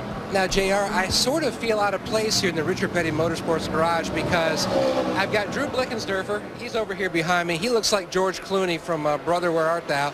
and then you've got some stuff working here that looks a little trimmed since I saw you at the Rolex 24 test. I'm just pleased don't call me Yogi Bear or something, There's no rhyme or reason. I think just a lot of us took the winter off and decided we weren't going to shave for a while, so having a bit of fun with it. But the King hasn't told me to shave yet, so I'll keep it going until he tells me otherwise. If the King gives you approval, then you are good to go. Isn't it summer down in Australia? Well, I think if the King gives me disapproval, I'll get rid of it. If he doesn't say anything, I'll keep it running for a while. Is it summer down in Australia? It is, yeah, right in the middle of summer. Man, that would not be something you'd want to have down under. Well, every year I try to go, when I go back to Australia, I try to grow a beard, and it never works out too well. A lot of hay and a lot of heat. But this year we actually stayed here in North Carolina in the US. And you need a hunting beard for that. Well, I don't hunt, but it was good for the snow. You're going to be busy in a couple of weeks running the Rolex 24, Michael Shanks Racing. You were down here for the test. An awesome lineup once again that group has. Yeah, Michael Shanks has got a great little outfit. Really a thrill to drive for his team, and good bunch of guys. Going back to some old hunting ground for me. Really, it's sports cars is really a great category here in North America. DPs are a wonderful car to drive. So Mike Shanks got a great team. He won the race last year. We got a chance to help him out. One of his drivers, Oz Negri, actually broke his leg. So I'm a bit of a backup driver for them, and hopefully I get some seat time for the race and play my part and help them win. Excited to finally get into some drafting competition tomorrow? Yeah, looking forward to it. It's just good to come here to get the team working again, get behind the wheel and just gradually take your time to get comfortable without all that pressure of the draft. But I think, tomorrow we need to get in there and see what these cars handle like. John Roberts is going to try to work on a beard for when he comes back for Speed Weeks. Any suggestions for him? Don't wear a helmet for the first 4 weeks because it gets really itchy. There you go, JR. All right, now, first of all, Matt, there's no truth to the erroneous reports that there's a small family of koala bears living in Marcus Ambrose beard. That's just not true whatsoever. And there's a reason I don't ever grow a beard is because of the color it comes out. But we'll get onto that later. That's not important right now. They have products for that, John. That's what I hear. I know. But when you look at Marcus Ambrose, of course, he's won the 2 races in Sprint Cup competition on the... Hold the phone. Hold the phone. Hold the phone. Yes, take a look at the monitor, sir. Here we go. We're getting ready to lock and load right here. We'll talk about Marcus Ambrose. And we can talk about Marcus after we start watching these guys come This is what we have been waiting for. We've been waiting for this, and that's the reason why we're a little bit excited and want to see how it kind of plays out as they all try to get up here to speed. And the fans are excited as well. This is what they want to see. This is what the drivers want to see. And it's what NASCAR wants to see. And so are Larry and Darrell. they're up on the chip. Absolutely. We guarantee that. Yes, sir. We got Mark Martin, Denny Hamlin, Matt Kenseth, and Kyle Busch. All Toyotas, all four, all in a row. Let's see how fast they go. Well, it should take them a couple laps to kind of get this thing up to speed. But again, based off of what John Darby said, he said when we got 3 cars together, we started seeing some pretty significant gains. So we have a good time up on the board right now that Jeff Burton has laid down, even though it was a single car effort at 194.62 miles an hour. So these guys get wound up about lap 2 or 3. We're going to find out what it's all about. Now, it's probably pretty easy for us to say, sitting up here, that they look pretty stable as of right now. But as we send it back upstairs to Rick and company, that could change in a hurry. Yeah, they're not as close as we saw the 2 cars running together earlier when the 11 and the 20 were nose to tail and we actually saw some contact. Right now it looks as though they're feeling out what it's going to be like to run with 4 cars in a draft but not be right bumper to bumper. Yeah, this is pretty sane right here. I mean, you got a little spacing between each guy. And like you said, I think they're going to slip up on this thing here, get a little closer, and then they're going to try to maybe see if they can push each other. But they're being very cautious right now. Those four drivers just went to the top 4 on the chart, all running almost exactly the same lap time, 194.87 miles per hour, the fastest logged by Kyle Busch that time by. But I think what Matt Kenseth in the 17's doing there, he's testing the waters. He's seeing truly if his teammate Kyle Busch in this 18 can push him. I think right here these guys don't want to just move over and let someone come by them. They truly want to see what they can do on their own or maybe with one other driver pushing them. You think about it, all 4 of these drivers, the 3 Joe Gibbs drivers and Mark Martin, all of them are in that Sprint Unlimited race. And we've heard so many times people talking about in the draft the slingshot move. Does that come back into play in a situation like this with the new body style? It did last year. I mean, you think about how many times we saw from the 4th turn down here to start-finish line, there were passes made. Definitely a factor in who's going to win the race. Got to be in the right place at the right time, just like always. But you see these guys, they'll just keep closing that gap. And here's the other thing. We heard some of them say that I can't get to the back bumper. Right. That's another thing they're looking at right here. I can't suck up. This is as close as I can get. So they're getting a lot of good information right now. Mark Martin, after being out in front of this group, drops to the back now. We'll see if they pick up the additional car that's coming down onto the front straightaway right now. It's a 15 of Clint Boyer wanting to join into this group. Another Toyota, so this would be 5 Toyotas in this group. Now, Mark Martin has almost lost this pack. He dropped back so far, it looks like he has lost it. Well, that's what happens to you. I mean, that can happen very easily in the race. You just let somebody go by, get up out of line, they stay hooked up, and it's adios to the guys in front of you. Which I possibly like. This could do away with that riding at the back when we get to the closing laps. That right there is really, really. There's some contact. 2 cars nose to tail. Kyle Busch trying to push Matt Kenseth around the racetrack now. Watch Matt's hands. You can see his hands in there. He's holding a pretty wheel right now. He's not fighting with it, so the car's stable. Still all clear. Pulled away by 3. Those 2 separated by, as you heard, 3 car lengths. Up to 195.7. Yeah, that was Matt Kenseth's spotter that we heard right there. That's him again. Another 2 to the 11. It appears to me like they're staying. Half back. And 1 pulling off. Outside by itself. Looks as though the 15 is going to drop out of the mix. The 55 stays out on the racetrack. Outside, comes right on you. He just moved to the middle. 1 outside. Tucking back on you again. 1 outside. He has the 11 with him. 1 outside, run in the middle. 11's in line with you. 1 outside. 1.5 to the 11. He just moved to the top of the 18. 18 still in the middle.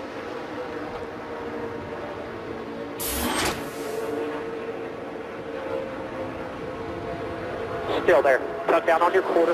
Door. Still outside. All clear. That's as close to air traffic control as you'll ever hear right there. Exactly. That's exactly what it sounds like. You lost the 11.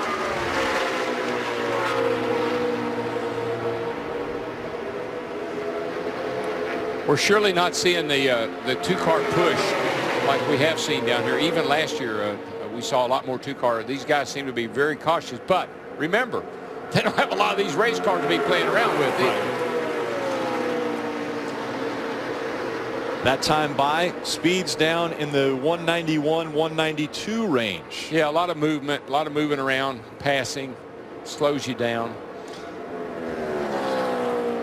Still side by side, we're seeing the teammates run with Denny opting to go behind each car.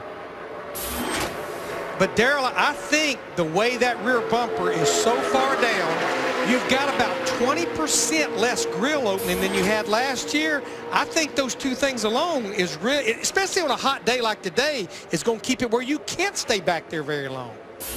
I'm just wondering if it's like what we heard him say, that I just can't get to his rear bumper. And if you notice, Martin, who was way back away from this crowd, he lost the draft. Now that they've been up there messing around, passing each other, Mark, the last car in line there, has caught back up. And right now, these guys, they've somewhat leveled off in the low to mid 195 range. Of course, they're doing a little moving around now, too. We saw the 18 of Kyle Busch get up in side draft off of the 20. Was able to get right up to that left rear quarter panel, side draft, and got a run, pulled away, and now it looks as though the 11 of Denny Hamlin, with the help of the 20 of Matt Kenseth, is going to make the move by the 18.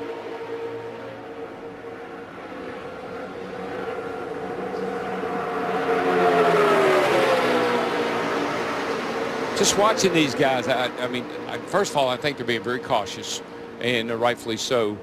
Second of all, I just keep wondering if that's as close as you can get right there. I think there is some concern about that with that little spoiler and the air that's coming over the car now. Could be slowing that second car down enough that he just can't get up there. One of the biggest reasons that they're doing this right now is because Denny Hamlin is not going to be here for the next 2 days of testing. So he wanted to get out there, run in a little bit of a pack. This isn't as big as they wanted to run. They wanted to run in 7 or more cars, but you've got to go with what you can. And right now, the biggest pack they've had has been 4 cars. Yeah, well, when you get, the more cars you get, the more chaotic it gets. People start moving around. You second guessing what the guy in front of you and behind you is going to do. So this is a bunch of Toyotas right here just trying to, I think they're just getting data. I think it's more or less what they're doing right now. But I think this is a good way to end the day. You know, last run, we're thinking about doing this a little more tomorrow. This gives them something to look at and to work on and to think about. Oh, yeah, the drivers will be able to come in and say, my car felt this way, that way. I need to be a little bit better here, a little bit better there, and then download all the data that they're getting, and that'll give them something to shoot at tomorrow. And I'd be willing to bet Mark Martin will probably be a little bit of a part of this driver meeting that's after this practice session over there with those 3 guys. Toyota has done a great job of sharing information, trying to make their brand even stronger. Well, final seconds of this first day of testing wind down. Guys, thoughts? I love the looks of the race car. I think the speed's only going to get faster. Yeah, I think we got a lot to look forward to. This is a great first day of testing. Tomorrow should be better, and Friday and Saturday, flat out, let her ride, let her rip. A lot of information gained today. Denny Hamlin, Matt Kenseth, Kyle Busch, Mark Martin working together, posting speeds over 195 miles an hour. Race Hub at 6 o'clock wraps up the first day of Daytona Preseason Thunder. Thanks for watching.